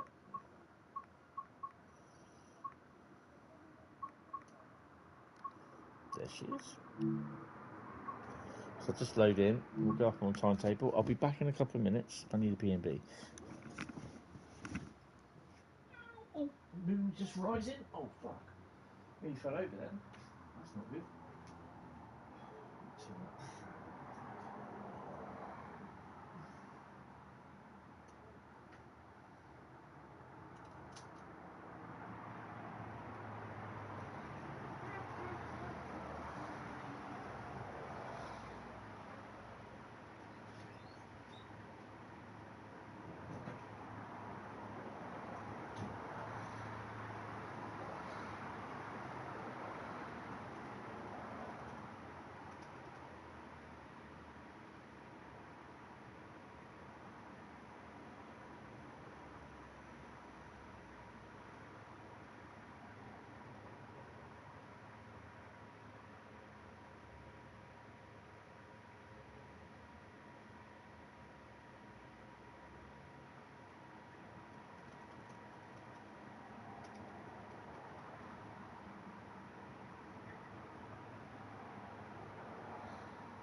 Full moon tonight by the looks of it. No, I'm not bending over.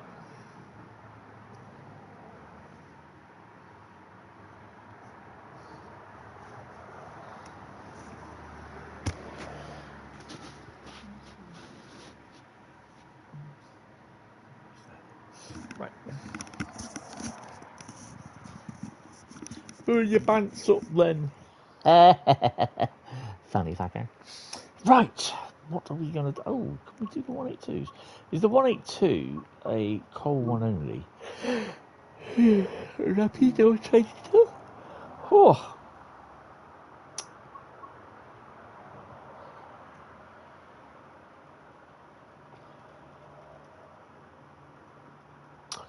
run this loaded coal freight train along from Hagen to holding sign at Finnentrop, where another driver will take over. Yeah, let's do that.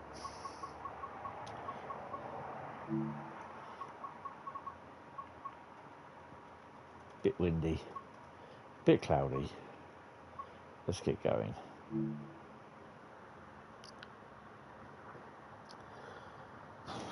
It's currently, what are we looking at?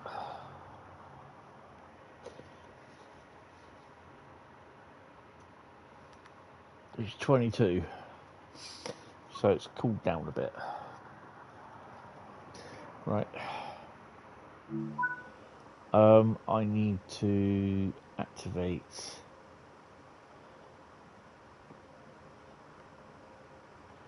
I can never bloody find it in here. To the end, didn't it? PZB, no, normal. LZB. I'll do it as no, LZB, we don't have LZB on here, do we, you donut? No, fine. LZB.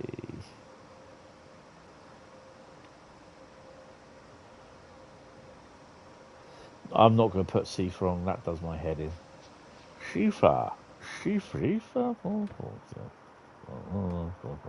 Where is it on here then?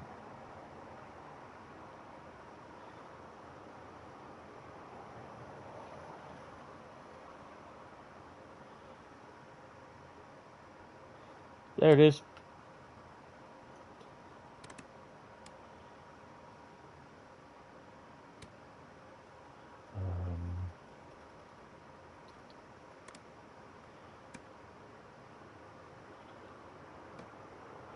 Right,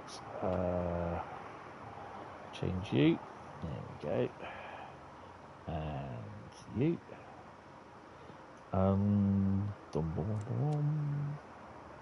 what was our weight, by the way? 3,700, surely it can't be, it could be, gonna run this into 187, really? Oh wow, you're brave, go for it. BR363 over there, look.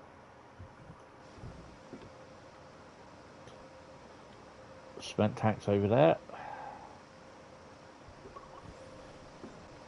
What do we need here? They need to be on. Where's my keyboard? Oh, keyboard's down there.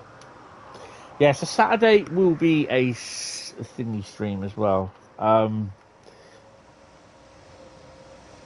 the lights are on, but no one's home. That's really cool. I love it how these wagons are literally bigger than the 182.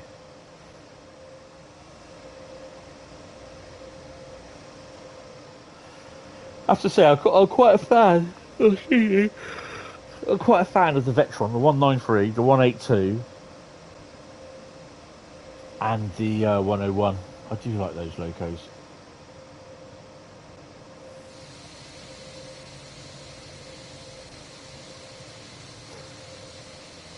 $187, yeah, it looks nice.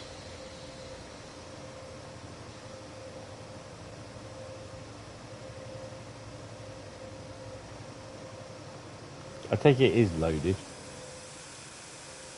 Yeah, it's loaded.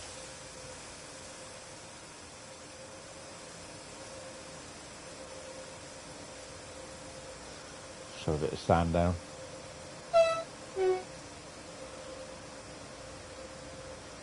TSC sounds, TSC version sounds good, yes. She's twitching, she's getting ready to go.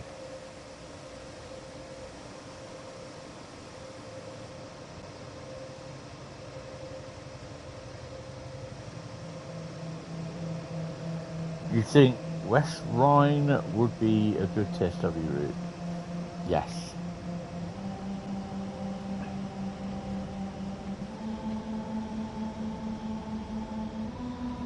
Restricted. I don't think we'll be getting up to 48 kilometers an hour just yet, but I will need to keep an eye on it.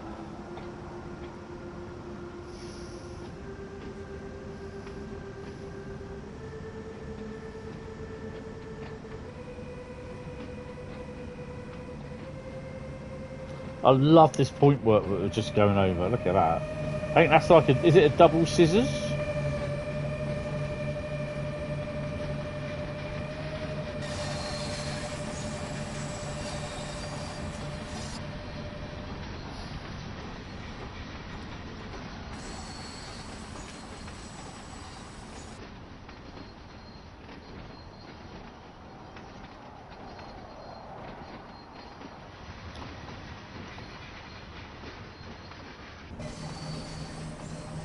There we go. We've got the nod.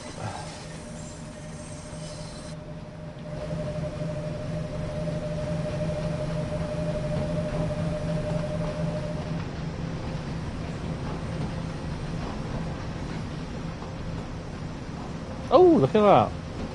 All silver bullets.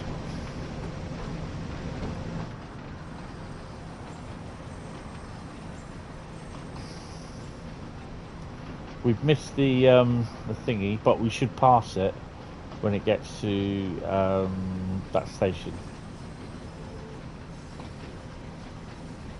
Oh, what have I got to acknowledge that?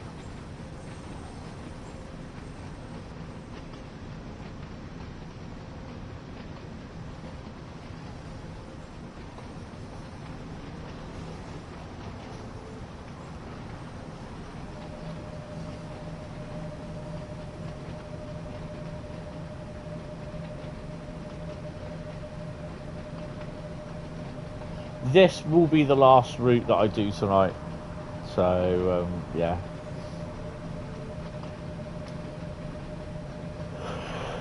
Ooh.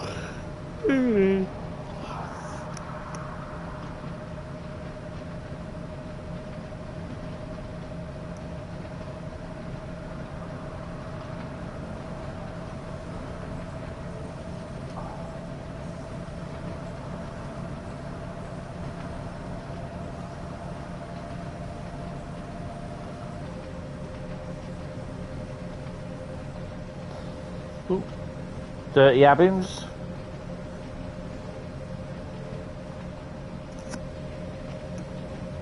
Really? Hapag Lloyd Loco, well, we've seen that a few times.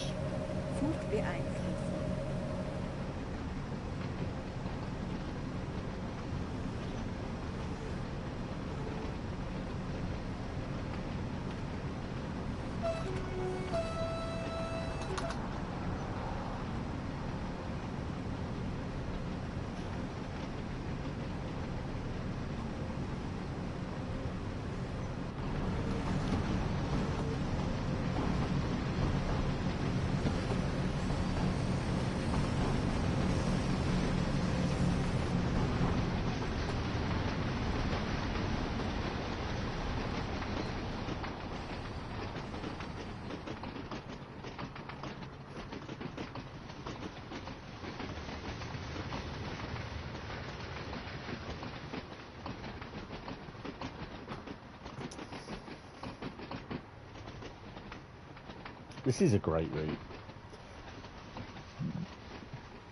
I kind of don't think it looks dated, but it almost is. Do you know what I mean? I think if there's a route that it needs remastering, like a bit a la Southeastern Highspeed, like, I think this route would. But then what I would also do is just over here, you have the Valhalla Yard. I think it's Valhalla Yard, and it's huge. It's roughly over. I think it's over here somewhere. They should include that as well for free, even if it's just AI stuff moving from there to there, or you're moving stuff to there, or stuff that's coming in from up here and going into it, because it is absolute amazing yard. It is full to the brim. That's what she said. Oh, hell yeah. But yeah, this could do with a remaster. I think this could do with a little bit of TLC from Joe, I reckon.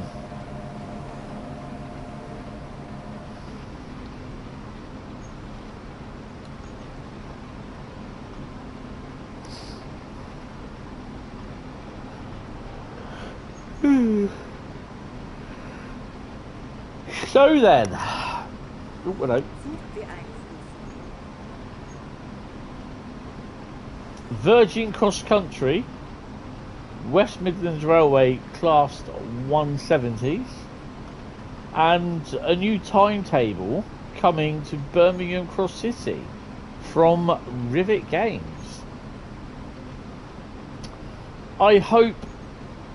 Oh well, it will also include the 350 and 390, and hopefully some freight, which I don't think there's a lot of freight that goes through there, but it keeps up with the freight that goes between, you know, Kings Norton and up through to Lawley Street and that.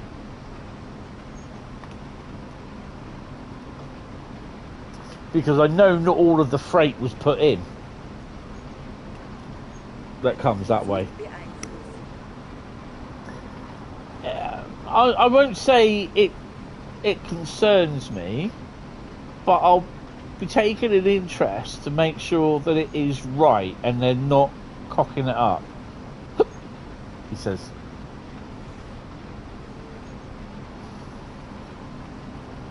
Because they've got to do it right. It's no good just thinking, oh yeah, that'll be fine. You know, we'll do it like that.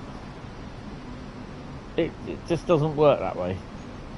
So I'm really looking forward to it, but we'll have to wait and see.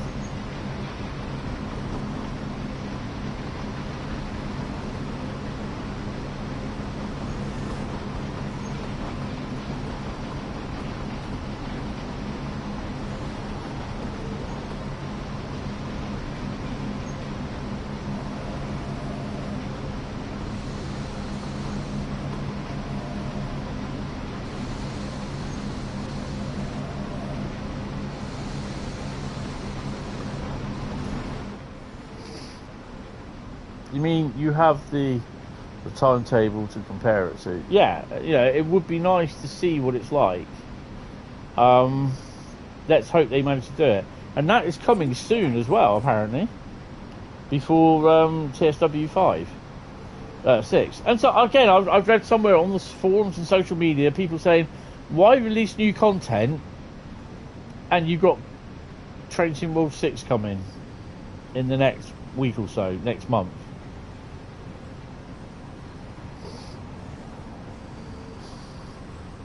I mean, it's entirely up to them, isn't it? You know, it's like Call of Duty. There's new content released for that every single day. You know, even a month before the new game rolls out, there's new content. The next day, the day before, there's new content coming out for COD. So people have an awful amount of short memories. Either that or they don't play the games. You died with laughter in the DTG stream yesterday when someone said they bought Southeastern Expressways for Train Sim Classic for £9 and said they would impose legal action on DTG because Steam wouldn't give a refund. Oh well. That's his problem, isn't it? What? It's not up to Dovetail. It's up to Steam.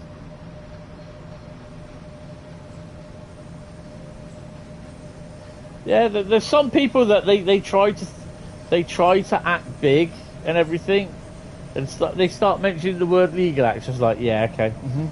These are probably the same people that know everything about licensing.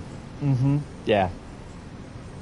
I'll take Dovetail's word over licensing than some muppet threatening legal action who knows probably nothing.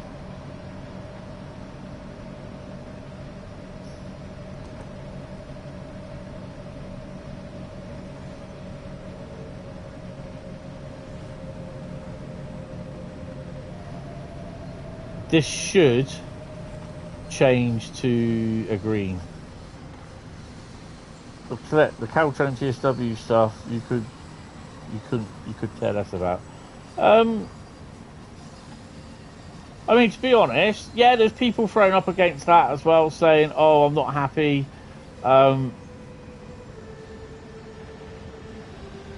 That we're not getting Caltrain, we paid for the route. Oh, happened again. You know, they're saying, "Oh, we paid for the route, so we paid for the license." No, you haven't actually. Read the T&Cs, mate. The license was withdrawn because the license had an expiration date. Simple as. That's it.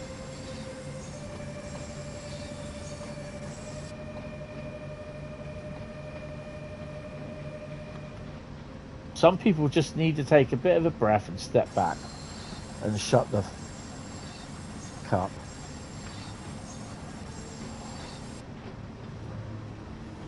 Look, at the end of the day, if it comes down to the point where, okay, we can have the Caltrain route, but we have to have it all debranded. Yeah, okay, fine. At least I get my route and everything back, what I paid for. I'm not worried if we do or don't, to be honest. It's one of those things. They knew Caltrain was going off sale and still bought it. They were aware this would happen. Yeah. But it's like I turned around and said earlier on. You don't have to get rid of Caltrain. You can still play it on TSW5. Just keep TSW5 on your system, whatever it is, PlayStation, PS4, PS5, Xbox Series XS, Xbox One, Nintendo 3DO system, Donkey Kong exclusive bollocks or whatever. Just have Train Sim World 5 installed and the Caltrain stuff. You don't need anything else installed with Train Sim World 5. Simple as. iOS, yeah. No, iOS is not available. Android is.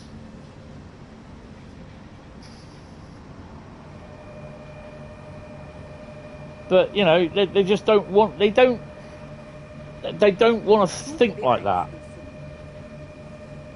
You know, these are the people that will not get anywhere in life because they're too self-centered and thinking and not taking anybody else's opinions on board.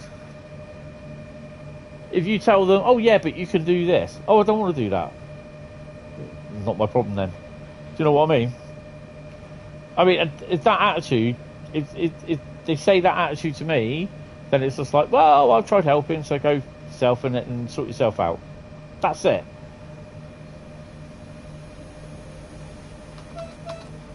I mean, I'm not worried. I'm not bothered. At the end of the day, it is what it is. You deal with plenty of them in real life.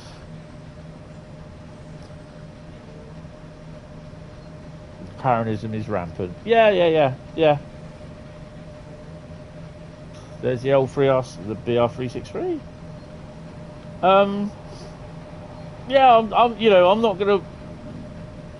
gonna waste my breath talking to people and suggesting stuff for them, and they're just gonna say, no, I want it this way. Yeah, fine, okay. You don't do it that way then. Sort yourself out. And then when it all goes tits up and blows in their face, I'm not going to stay there and go, because I will. No, exactly. I won't lose sleep over it. There's some muppet on the Train Sim Classic, the Train Sim thingy, Train Sim World community server. Said something about, he's an American, unfortunately. Typical American as well from the profile pics. But he was like, he's not happy that you've got to pay for another game. Like, well, you're not paying for another game. You're paying for 3 routes. You know? And I'm just like, well, yeah, he's posing there with assault rifles and everything. I'm just like, yeah, okay, I'm not surprised. You know, each to their own. But hey ho, you know. But make your own minds up, hey. Right, let's crack on with the speed. But yeah, I'm just like, I'm not going to sit here and lose any sleep over what he thinks, you know. Saying that I actually bowed down to Dovetail and I'm there on my knees at Dovetail's groin. I'm like, well, it's a bit personal, but I'm not going to lose any sleep over it. And I thought, if that's what you think, fair enough. I'm not going to lose no sleep over it.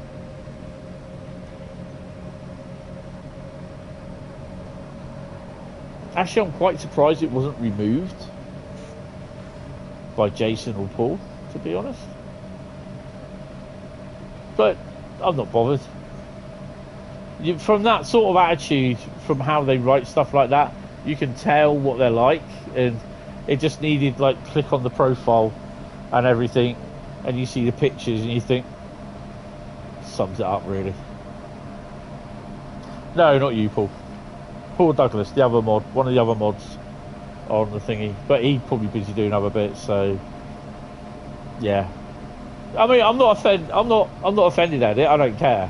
I've been called worse or been described worse. I'm not overly bothered.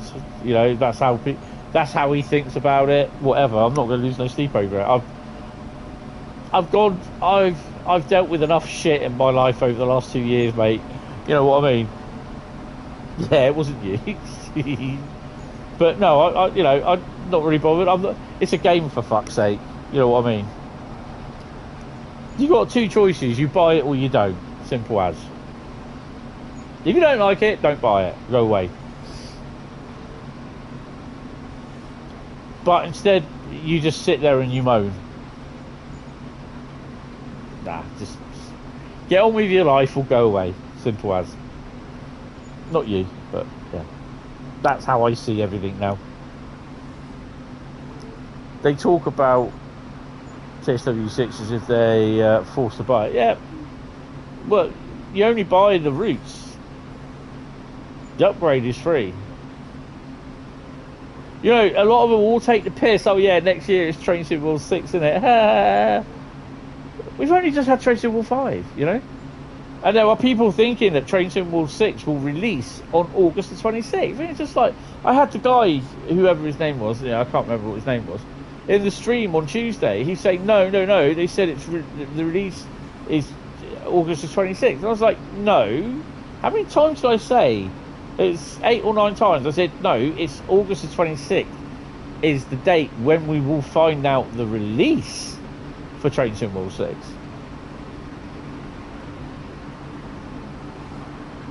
No, it'll be free for like the last one, a short amount of time. You remove a comment from time to time, someone out or banned, and when we have a spreadsheet to fill out, so you spend the next minute doing that and miss what happens in the meantime. Yeah, which is fair enough.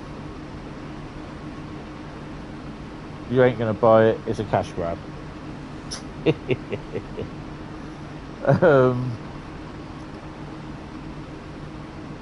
Well, yeah, they forced to hate it for free. Yeah, that's it. I think Taranga did a video about it, but I'm not sure. I'm just going to try and stay away from his videos, and I think the mafia boss of Australia, Paul's mate, it's going to be the same as 5. I reckon February next year it will go back to being paid for.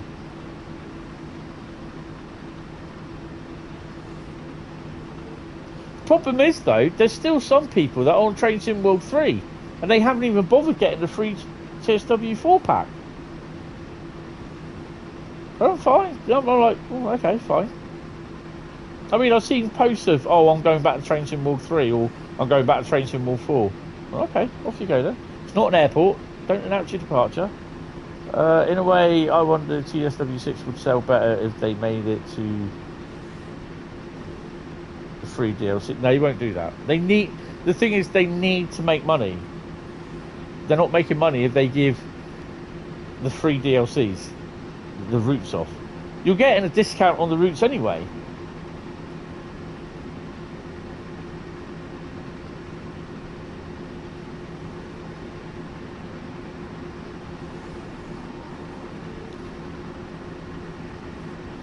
Yeah. He's not really an Aussie. No, he didn't sound an Aussie when I heard him last, but I don't generally go and watch his streams because, yeah, he says us a lot of the time instead of me or myself or I. He just says us, as like it's a team that's behind it. It's just like, you know, I got a team of moderators here, which I highly respect.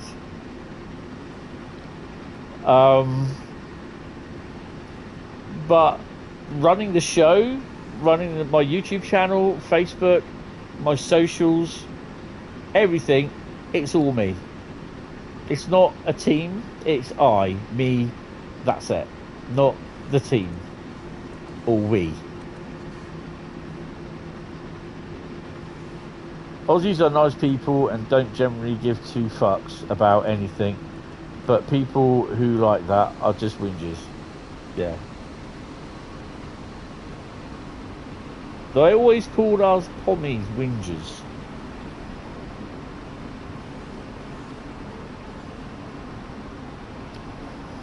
Have I seen the Train Sim Society guy? I've seen some of his videos and he's come back and I'm not overly convinced.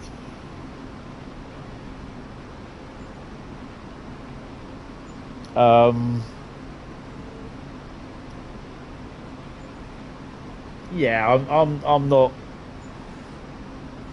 Train Sim Society is a big name commercial content company called who? Pixelade. Why do I know that name from somewhere? He does Sims content. That BTP rail guy's a weird one too. Hey, I didn't say that. Oh, hello. Oh, it's Tango. Oh, we've had both of them today. They must be on the route for a while then. Always see them on here. Philantrop, 32 kilometres.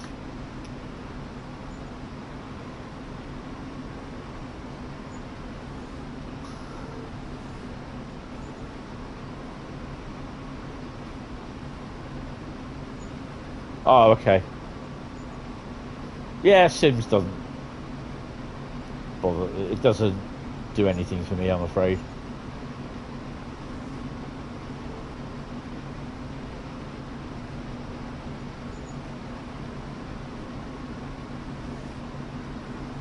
Heard Bradley likes to thrash his chopper down Southeastern Highspeed. Look, what you do when you're working on Southeastern Highspeed, Bradley, it's entirely up to you, mate.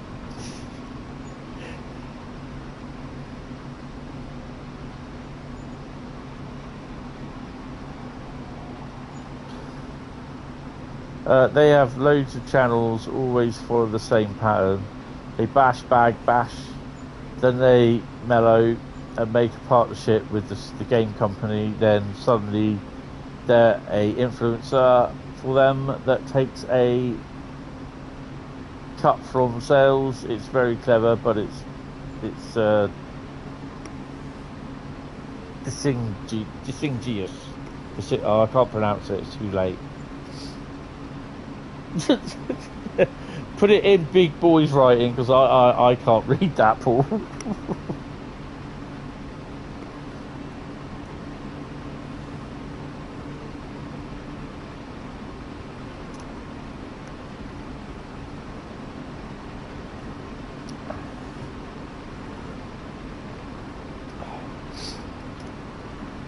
All I've got on out of here is all my lights on the balcony.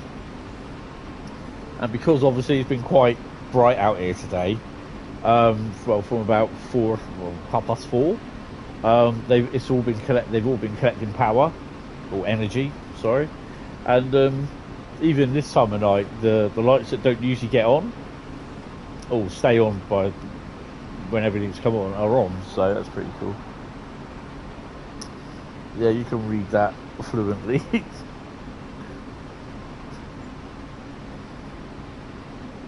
Oh, yeah, okay, yeah, I better not say that because some people might get some people might get a bit offended.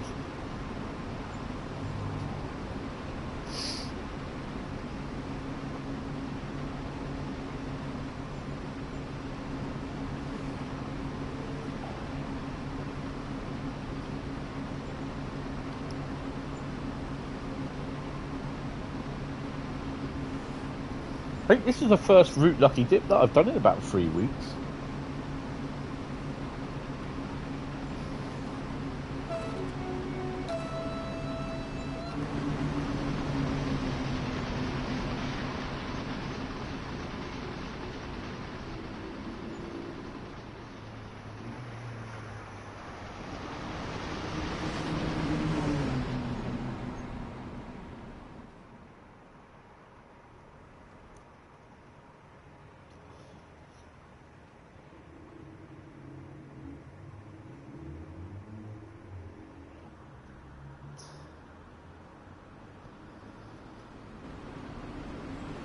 What's the longest I've ever streamed? I think it's about 10 hours. Or have I done a 12-hour stream? Just over 10 hours, I think it was, nearly 11.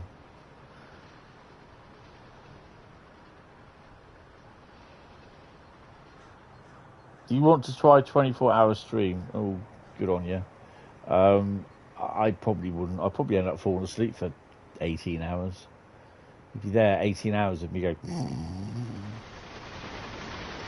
Oh, Tango guy. On a freight this time.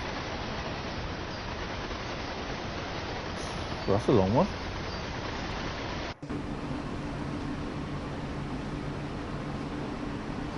$111 videos, but 4.52...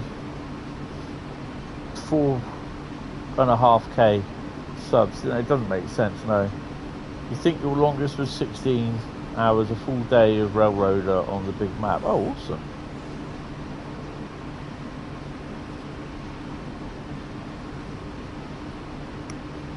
He only became popular on TSW because of the leaks. Yeah, I mean, you know, there are some people that, you know, they choose to do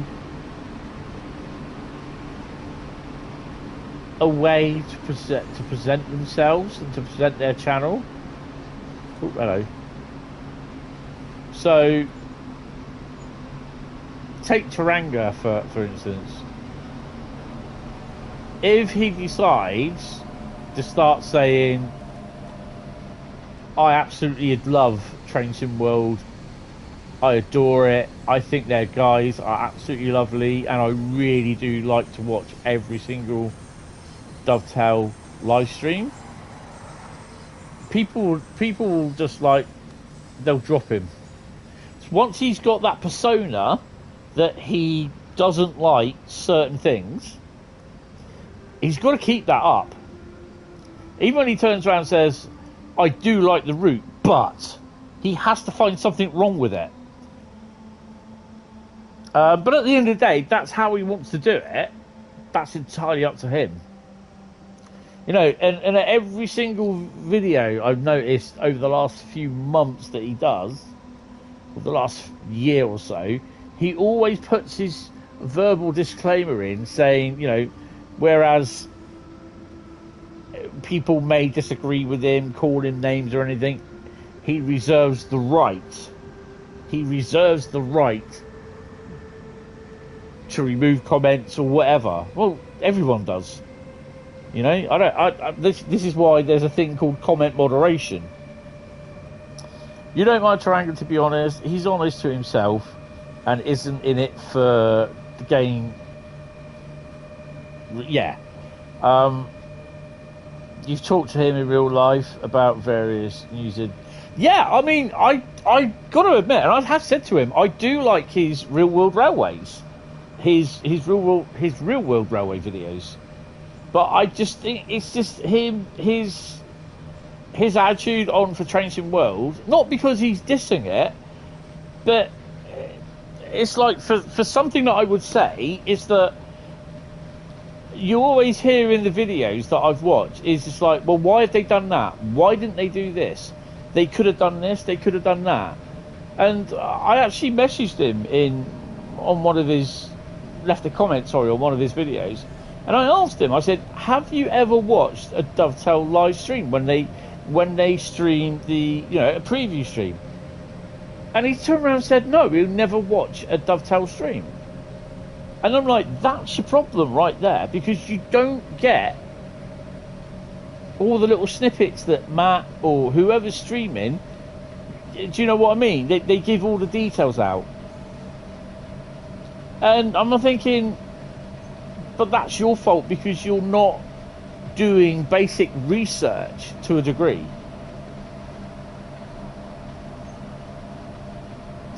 Bradley says you reserve the right to tell him to do one. Yeah, it's fair enough. I mean, I watched some of his Australian, his New Zealand Railways videos, and they are quite good. He's at least up to you.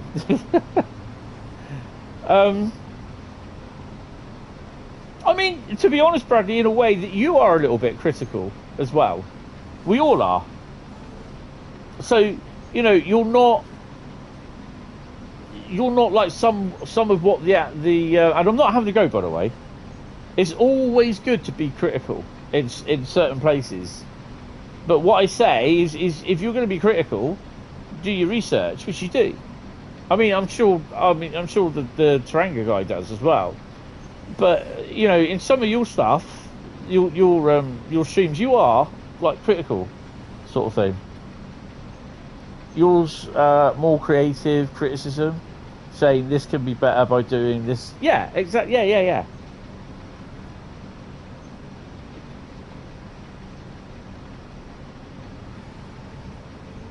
Well, the thing is, though, it's like if you're going to be critical, then just don't say, oh, this is shit, this is wrong, shouldn't be like this. Explain why. That's what I say.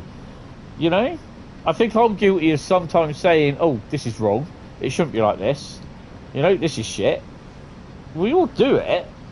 But if you're going to turn around and say something, it's just like the same it's like if you report a bug. And the best ones for this, if you see that on train, you know, I am mentioning it a lot. I'm almost there plugging it. Train World community. There are people that put down, help, I can't get this to work or it crashes. Can anyone help me? Help, I can't get this to work. Can anyone help me? Right. Okay. What do you see wrong with that? Critical is fine. If you don't like it, then you don't like it. That's fair. That's fine, you say. It's all the time. The only thing I'm careful of is I tell DTG so they know about it before you go public. Yeah, that's fair enough. This is a release. I mean, you know, someone writes, help, this doesn't work, can anyone help? And there's a photo, or he describes it. How can you help someone if they don't tell you, A, what the system is, what machine they're using, B, what are they doing, playing McDonald's Monopoly, or what, you know? And I get the feeling that some people have to use a little bit more common sense when they describe stuff that are broken, you know, that doesn't work. I think this is why I put down on the thing, like if you've got broken scenarios or broken services, list it down what's wrong, because then that could be then straight taken and posted to, you know, in our server, in the ambassador server. I think I'm okay in saying this. We have a thing called content. I can't remember what it's called. Content something. And we literally, if there's anything wrong, we'll put all stuff in there. And yeah, they do deal with that. And so this is where all you guys post it on the forums in the troubleshooting. Whether it gets, you know, as long as you posted it, it's fine. Whether it gets sorted or not, I don't know, you know.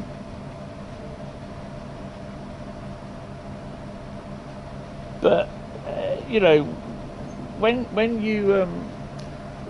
something's not working, then don't expect people to be able to understand and read your mind when you've written something down, because it just does not work that way. And I think some people really have to try and understand that. And then I think the other one is where I've been seeing some of our newer ambassadors, and I think Paul touched on it this earlier on this evening, are being called shill. I was like, what the fuck? What shill? You know? Because, you know, we're saying about Train Sim Rule 6, and it's just like, I mean, to the point, I'm not happy with it, but again, because of everything, you know, I think 2 years ago, I wasn't happy, and I think we did say something to Alex about it, and, you know, about all the shit that you get from the people that don't like ambassadors and that. But kind of now, yeah, what's a shill? I've no idea. Oh yes, you're definitely a shill. People tell me that all the time. But you know, and it's just like one of our ambassadors said about it today. You know, I think I can say, I'm not going to say who it was, but you know, I turned around and said to him, I said, at the end of the day, you know, 2 years ago, I would have got offended. I wouldn't say offended, but I would have been like kind of upset with it, and it would have played on my mind. But now, I'm not going to lose no sleep over it. As simple as, you know, it's. The thing is, though, as ambassadors, we do a lot, and I know there's a lot of people like Paul, and a few other people as well, that do a lot more than what I do as an ambassador. But Dovetail found me. I didn't go to Dovetail and say, please make me an ambassador. I didn't want, you know, I didn't even want to be an ambassador. So, you know, I always say that Dovetail found me. So they've obviously seen something in my content. I'm still trying to think what it is, but yeah. No, you know, so that's how I see it. And I'm not worried about what some little greasy spotted face little whatever thinks of the ambassadors. I've gone past that stage now. A few of us push DTG on making the annual upgrade free. You talked with Matt about it in person, yeah. You like to think we influenced that decision, which is our side. We do represent, yeah, I think, you know, even though a lot of the community snoring, that's what it was, yes. I'm never going to live that down, am I? Yeah, I think the community, you know, we kind of, to a degree, we are on the community side, because there's a few things where I've turned around and said, I think one of them was, I was very, what you call it, on West Coast Mainline, about the services and all that, and I was not happy. But I think there's a few in the community that just can't see past the end of their nose and thinking that just because the ambassadors get all the free stuff, you know, and it's just like they don't ever criticise Dovetail, and they're always oh yeah Dovetail, we won't say anything bad against you, your product or whatever. Well, that's bullshit. You know, we're not in Dovetail's pockets, we're not whatever the guys from America, Gage, yeah, that's you, Gage, just name shouted you, bit of a weird name, but there you go. Not kneeling down in front of Dovetail and whatever it is you were suggesting. So, you know, we are there to help the community, because people do ask us. They've asked Paul as well. You became an ambassador when you were talking to Natalie and mentioned you were in the beta and worked on a real railway, and she said, oh, I've seen your channel, you'll get an email shortly, and there it began. He's not gauging interest much. Yeah, I mean, the thing is, I think quite regularly, I had Natalie come in 2 or 3 times on a weekend, and I think sometimes Jamie came in on some of the when we we had the releases before I was an ambassador, when I bought the content and that, and I was showing it. So yeah, but I really wasn't expecting to be made into asking to be made if I wanted, to be an ambassador. Jamie visits your channel, yeah. I mean, the thing is, I think I messaged Bradley when I got an email. I was like, oh my god, I've just been asked if I wanted to be an ambassador or something like that. And I messaged Bradley and I turned around and said to him, I said I don't know if I want to do it, because I've always said I didn't, I've never wanted to be an ambassador. And that was purely, I think, because of because obviously the work that I was doing and all that, and then coming home and sorting mum up. Harry can turn up when she likes. Jamie appears on your stream sometimes, both as the TSW user and as European Steam. Oh, I don't think I've seen him as European Steam yet. I don't know that. But then I said to I mean, for about half an hour, I wasn't sure whether I wanted to accept it or not. But then it was at that point where February 22, I think it was. January 22, I think I got the first lot. And nearly there, not yet. Oh, he's got to drop speed. And I messaged Bradley. I said, I really don't know if I want to be an ambassador. But then I thought about it, and the only reason being is, and I thought, well, okay, I'm unemployed. Well, kind of that time I wasn't, because I was actually looking after mum. So, and I thought, you know what? I've got nothing much going for me to a degree, because I've got no job.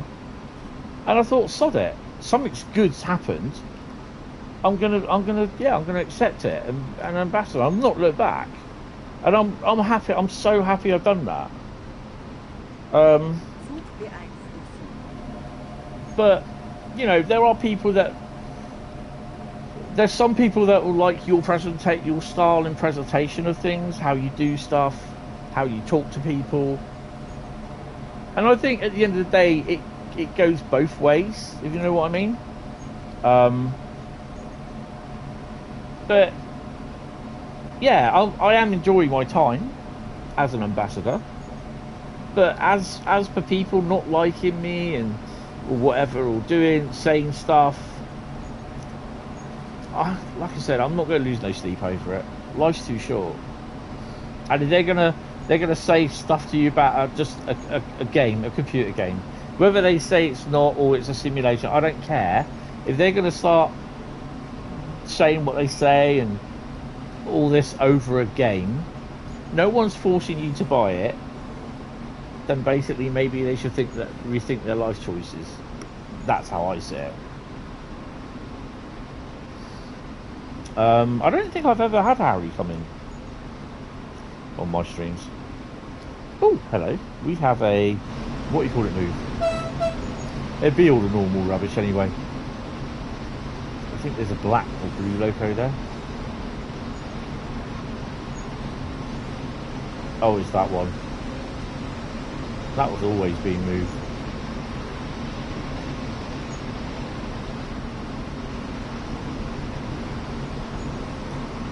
TSW isn't a game. It's yeah. I mean, I'm talking to some guy from Australia, and I'm going to be meeting him in a few weeks. You're not just some guy, you're Paul. I've met Bradley. I've met Jack, who's probably still asleep in Wendy's arms in Norway, on top of the world.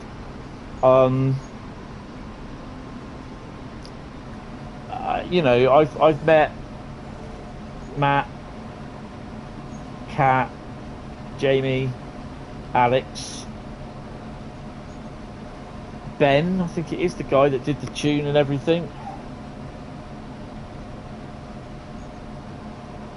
Yeah, Harry's the only one that I've not had in.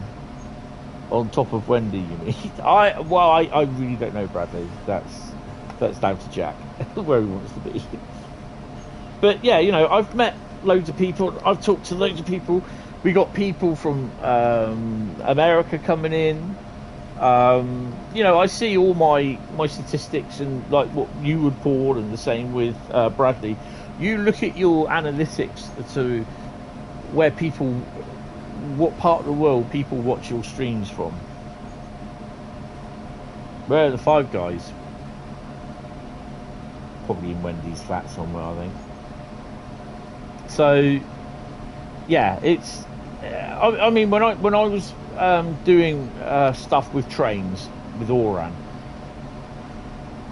there were one or two times where I was actually up at 3 a.m. in the morning on a conference call with Greg Lane and the other guy who was a brush Aussie, who's your typical Aussie bloke. You know, he had the beer in hand sort of thing. Tony, his first name was, can't remember his second name. And I was in a conference call with them, and they were saying what I wanted to see in trains, what I liked and everything, you know. And I then had Henk, the one of the community blokes, come over. He did a tour of the UK.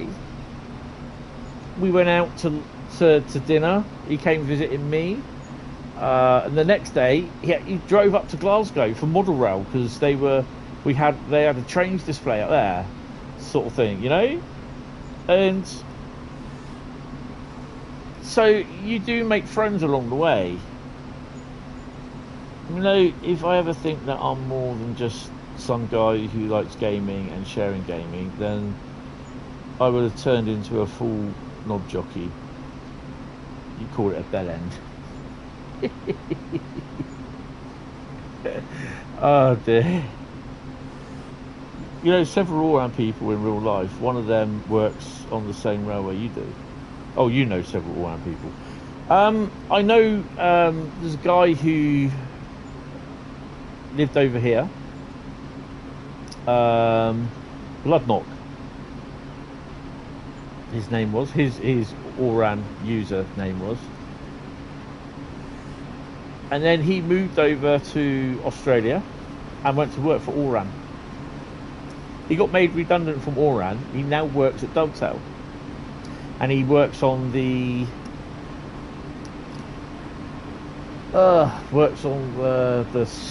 the bloody sim engine. I can't remember what it's called. Simulgraph. So he works on that.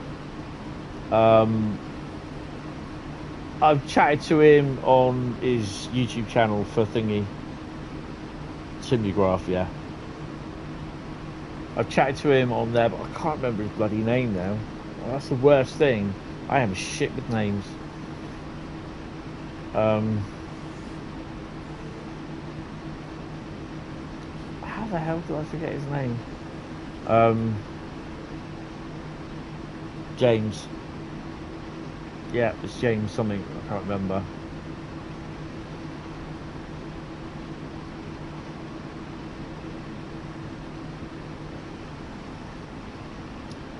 I hate this sometimes. I really do.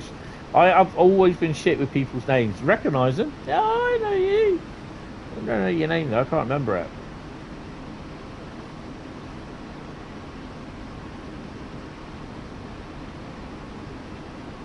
And yeah. So in it, you know, I've kind of got friends kind of around the world and that who watch me, and hello to everyone who does. You know. And I'm kind of thankful for that, you know. But yeah, like I said, as for people not liking ambassadors and not liking me, I don't really care, man. 2 years ago, it's different. It's changed. I'm not going to lose sleep over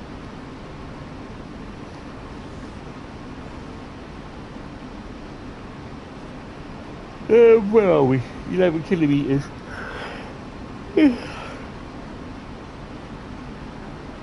Not far to go. This is my phone. Yeah, it'd be about right. 23:36. It'll probably be about 9:30 for you over there, Paul.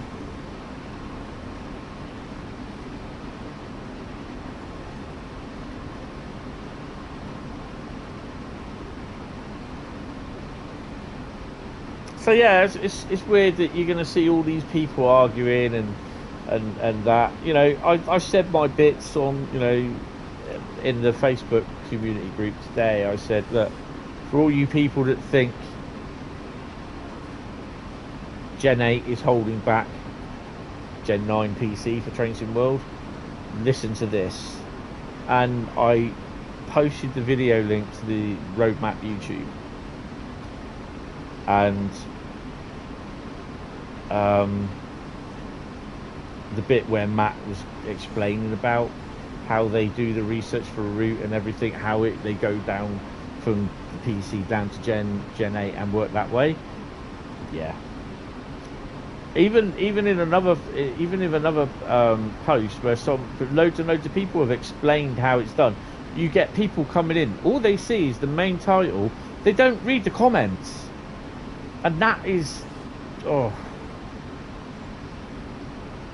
it's like, yes, okay, I'll give you this one because I know exactly what happened. I took yesterday, because it was a pretty warm day yesterday, and I did ask permission with this. I took some photographs and video of Yoshi at Worthing Junction. Yoshi is the railway dog.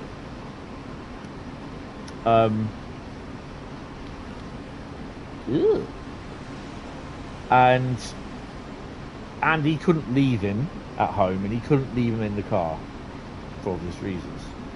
So he came along to us at Worthing Junction, and we were on the footbridge, and he was there content and everything. But I know damn well, if I had posted the pictures or video of Yoshi, he was panting because he gets quite excited when the trains go by. When you're on a bridge, right? From a dog's point of view, you're on a footbridge. You can actually see the trains going under you at line speed, 60, 70 to 100 miles an hour for passengers, 80 or 90, well, 60 for freight. Most of those trains, if they're not passenger, they're intermodal. Well, the passenger trains do it as well, and they create a lot of turbulence. And he hears the rails rattling. So he gets up and he has a look at them, and he has a look at the train. Now, if I'd posted video of that online, there'd be comments on there saying, "You cruel person, having that dog out there in that heat." Now, the fact that he was out there, like I said earlier, he was taken to a little shady area of where the bushes are overgrown over the pathway, and where it's created a nice little shady patch for him. Yeah, he was out there. He wanted to come back onto the bridge. Yeah, dogs live outside. Yeah, he wanted to come back to the spot on the bridge where he was.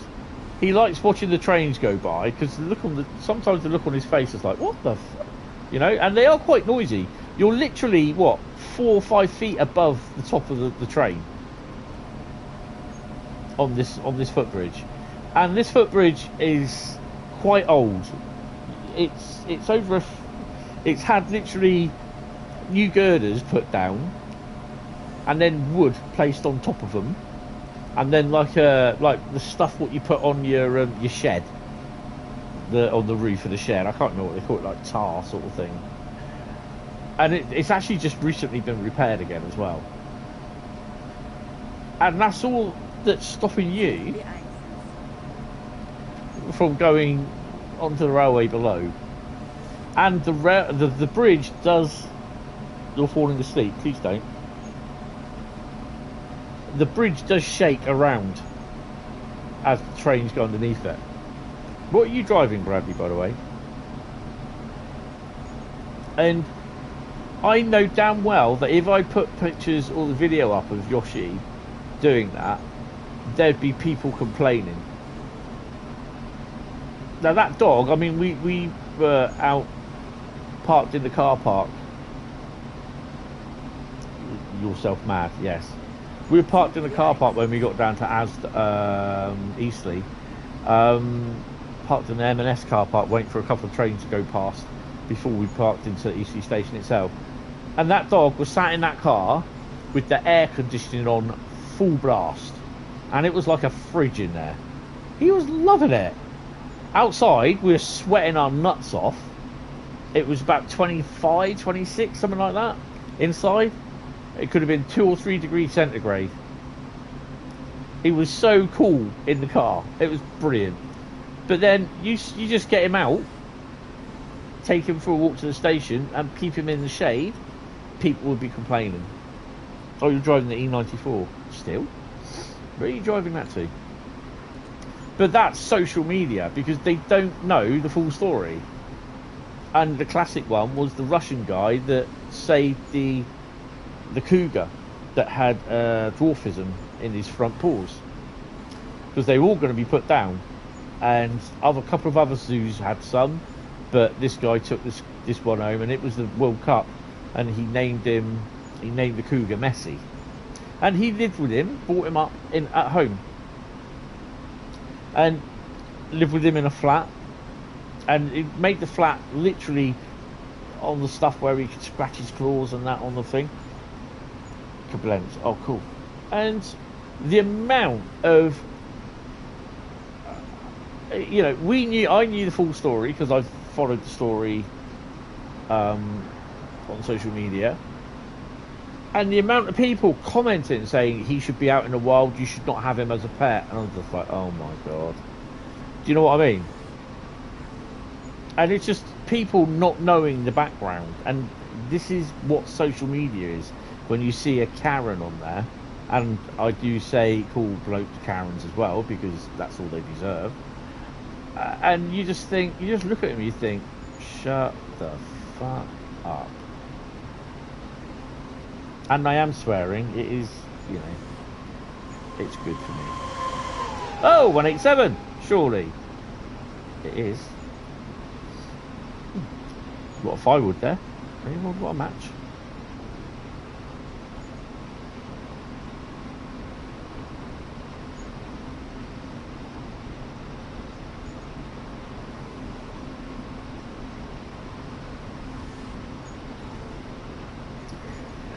Oh, so who are the top fans at the moment? Let's have a look. Carl's at the top with 225 XP. Southwestern is second with 200, and Train Simulator Driver is third with 150. In fact, Nick is there as well with 150.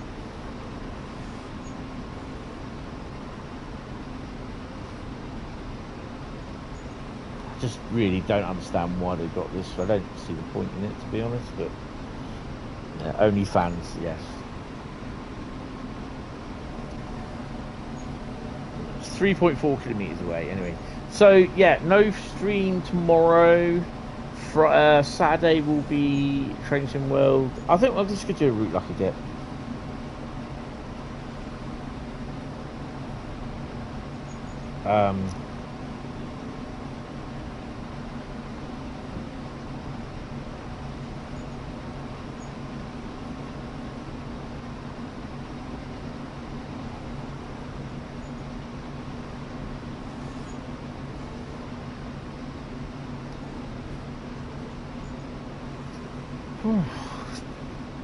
I've got a lot of stuff to do tomorrow anyway, so I've got to try and spend a few hours looking for a job, upload the Wurting video, sort this video out, transfer more stuff off the camera, off the phone, sorry, to the PC, sort the database out as well, so yeah, and do other bits as well. I've also got to find out where my parcel is, because time to portal up. Uh-oh. Wonder, Bradley, if you made an OF Trains channel, if it was successful. OF? Off Trains channel?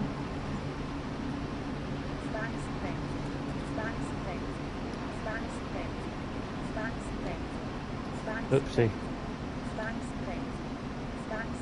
Had to happen.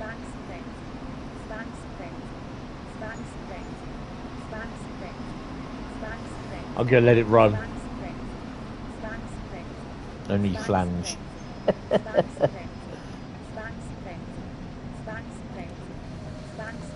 But it's kind of the same, Bradley, to be honest.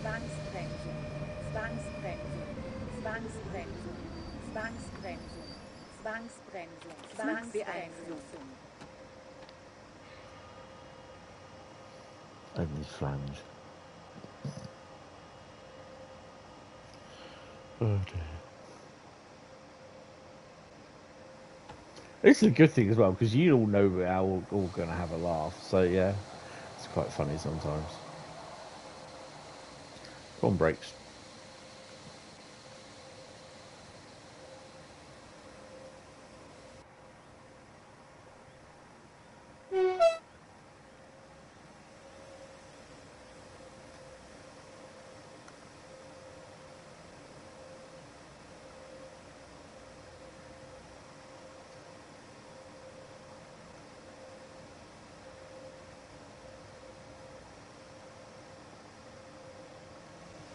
Twitching.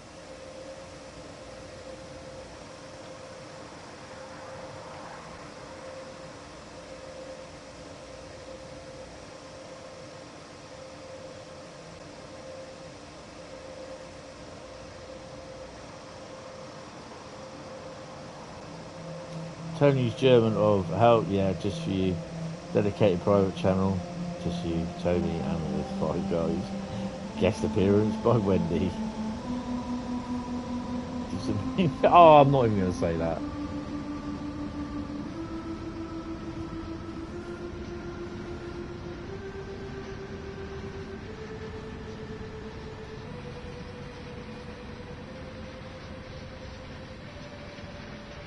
It's a bit cloudy out there, actually.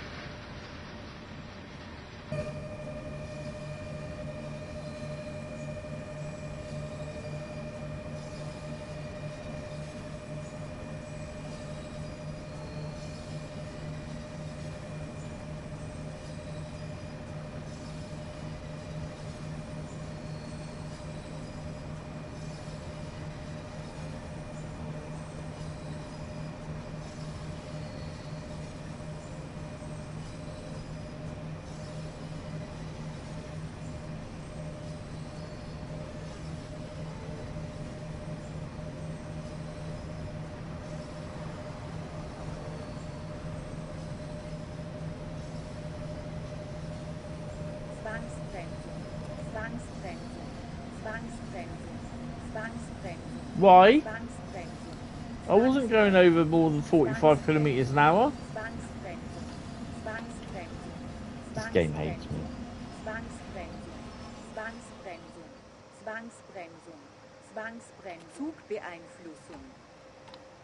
It's a fix.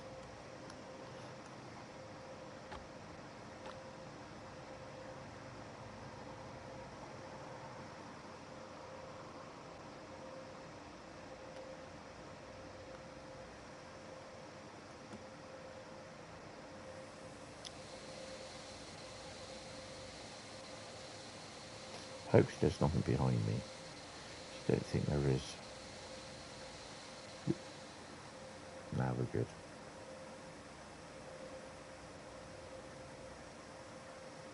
It's another freight train. Look. Come on, keep twitching.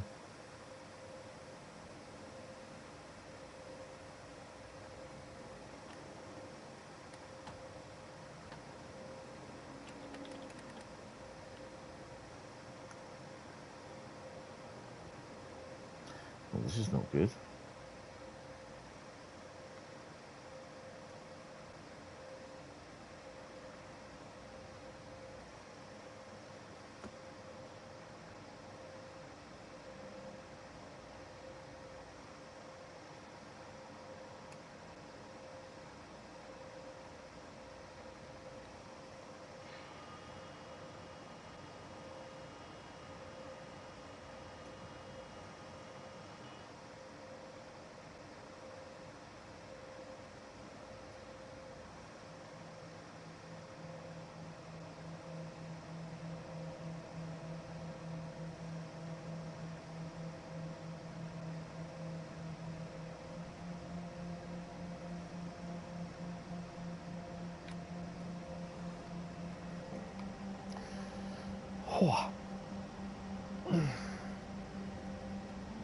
Actually, might go sit out on the balcony for an hour or so. Actually, just cool off.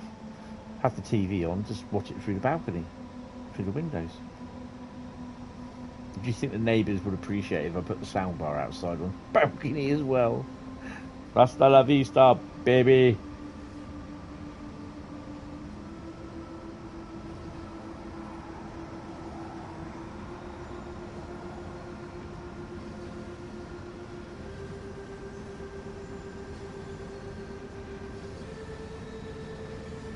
I'll have a little bit of a late night tonight anyway, because then just basically I can have a bit of a lay-in tomorrow, because I'm not going out anywhere, so yeah.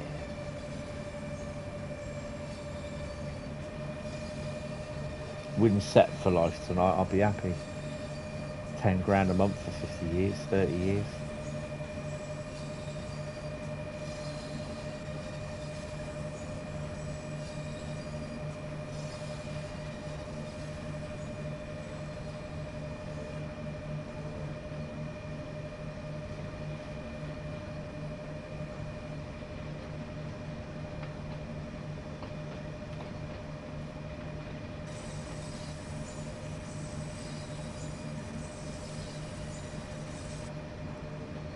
I'll wait round till this other freight train appears. Hopefully I don't spat it.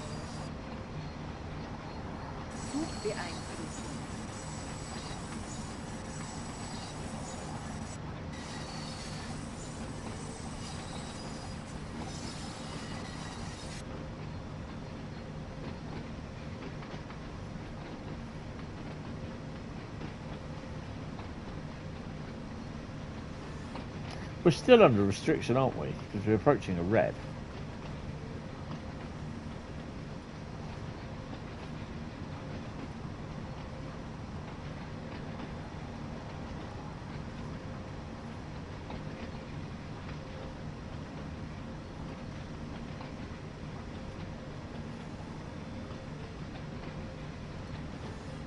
It's the best thing that happened with mastery on that is that signal box.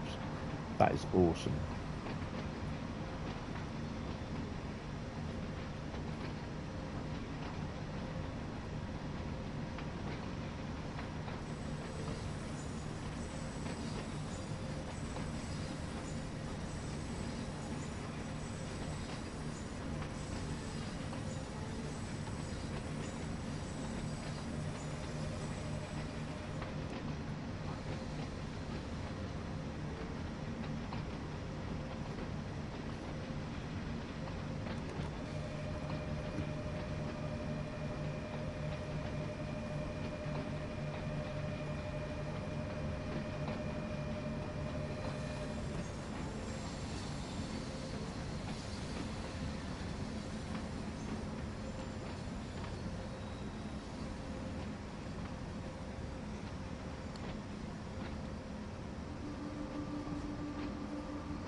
Look at that.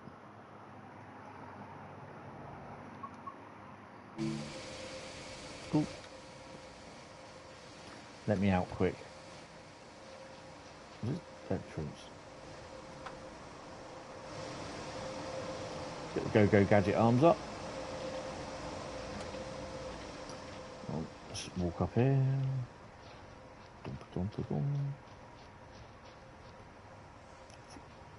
Slip down, huh?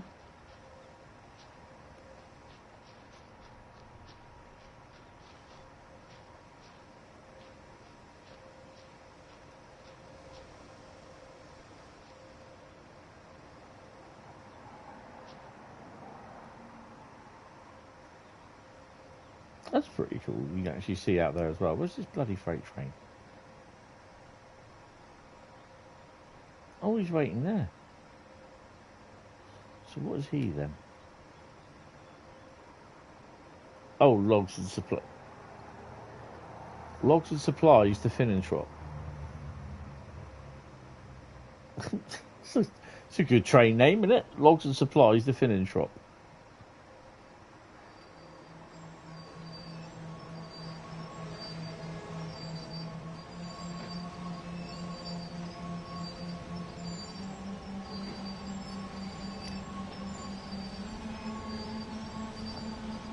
Your fan ain't doing shit. No. Is that your only fan?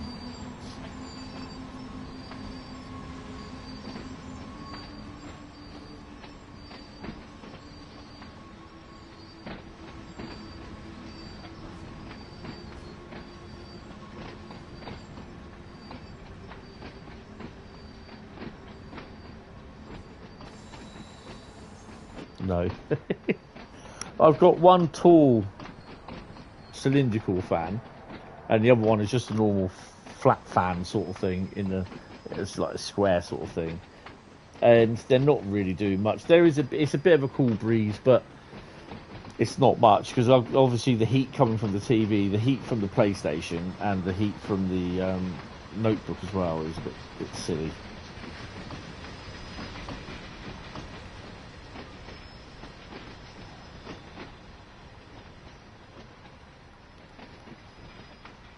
In theory, this guy now should get a green. He's there, isn't he? Or yellow. There you go, he's got green. Oh wow. We'll see him come in and then that'll be it. It's great that there's all the little bits of sort of collectors. That should have been left up there to get. So that's from Great Western Express, West Somerset Railway. I'm not sure where they are. Oh, West Somerset Railway, isn't it?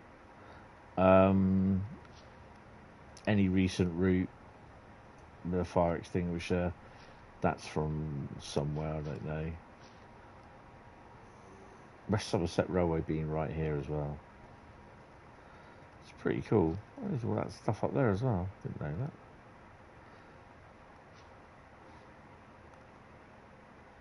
Can't see him yet. He'll appear. He's entering the yard anyway, isn't he? Yeah, there he is. Any second now. There he is. Oh, that's the Habbins wagons. Wonder if that's that 185 we passed at Bull Yard.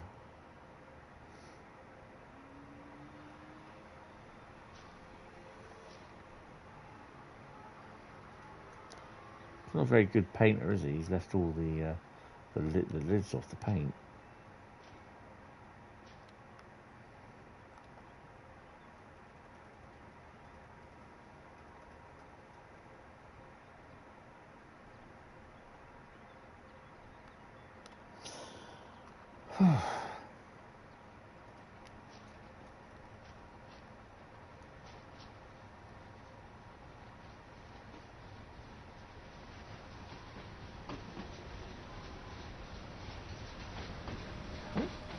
Sparky.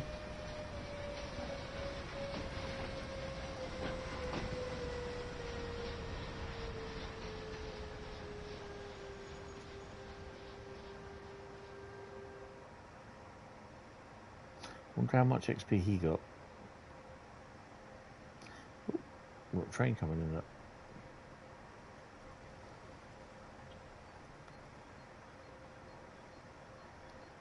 Oh, let's pop down.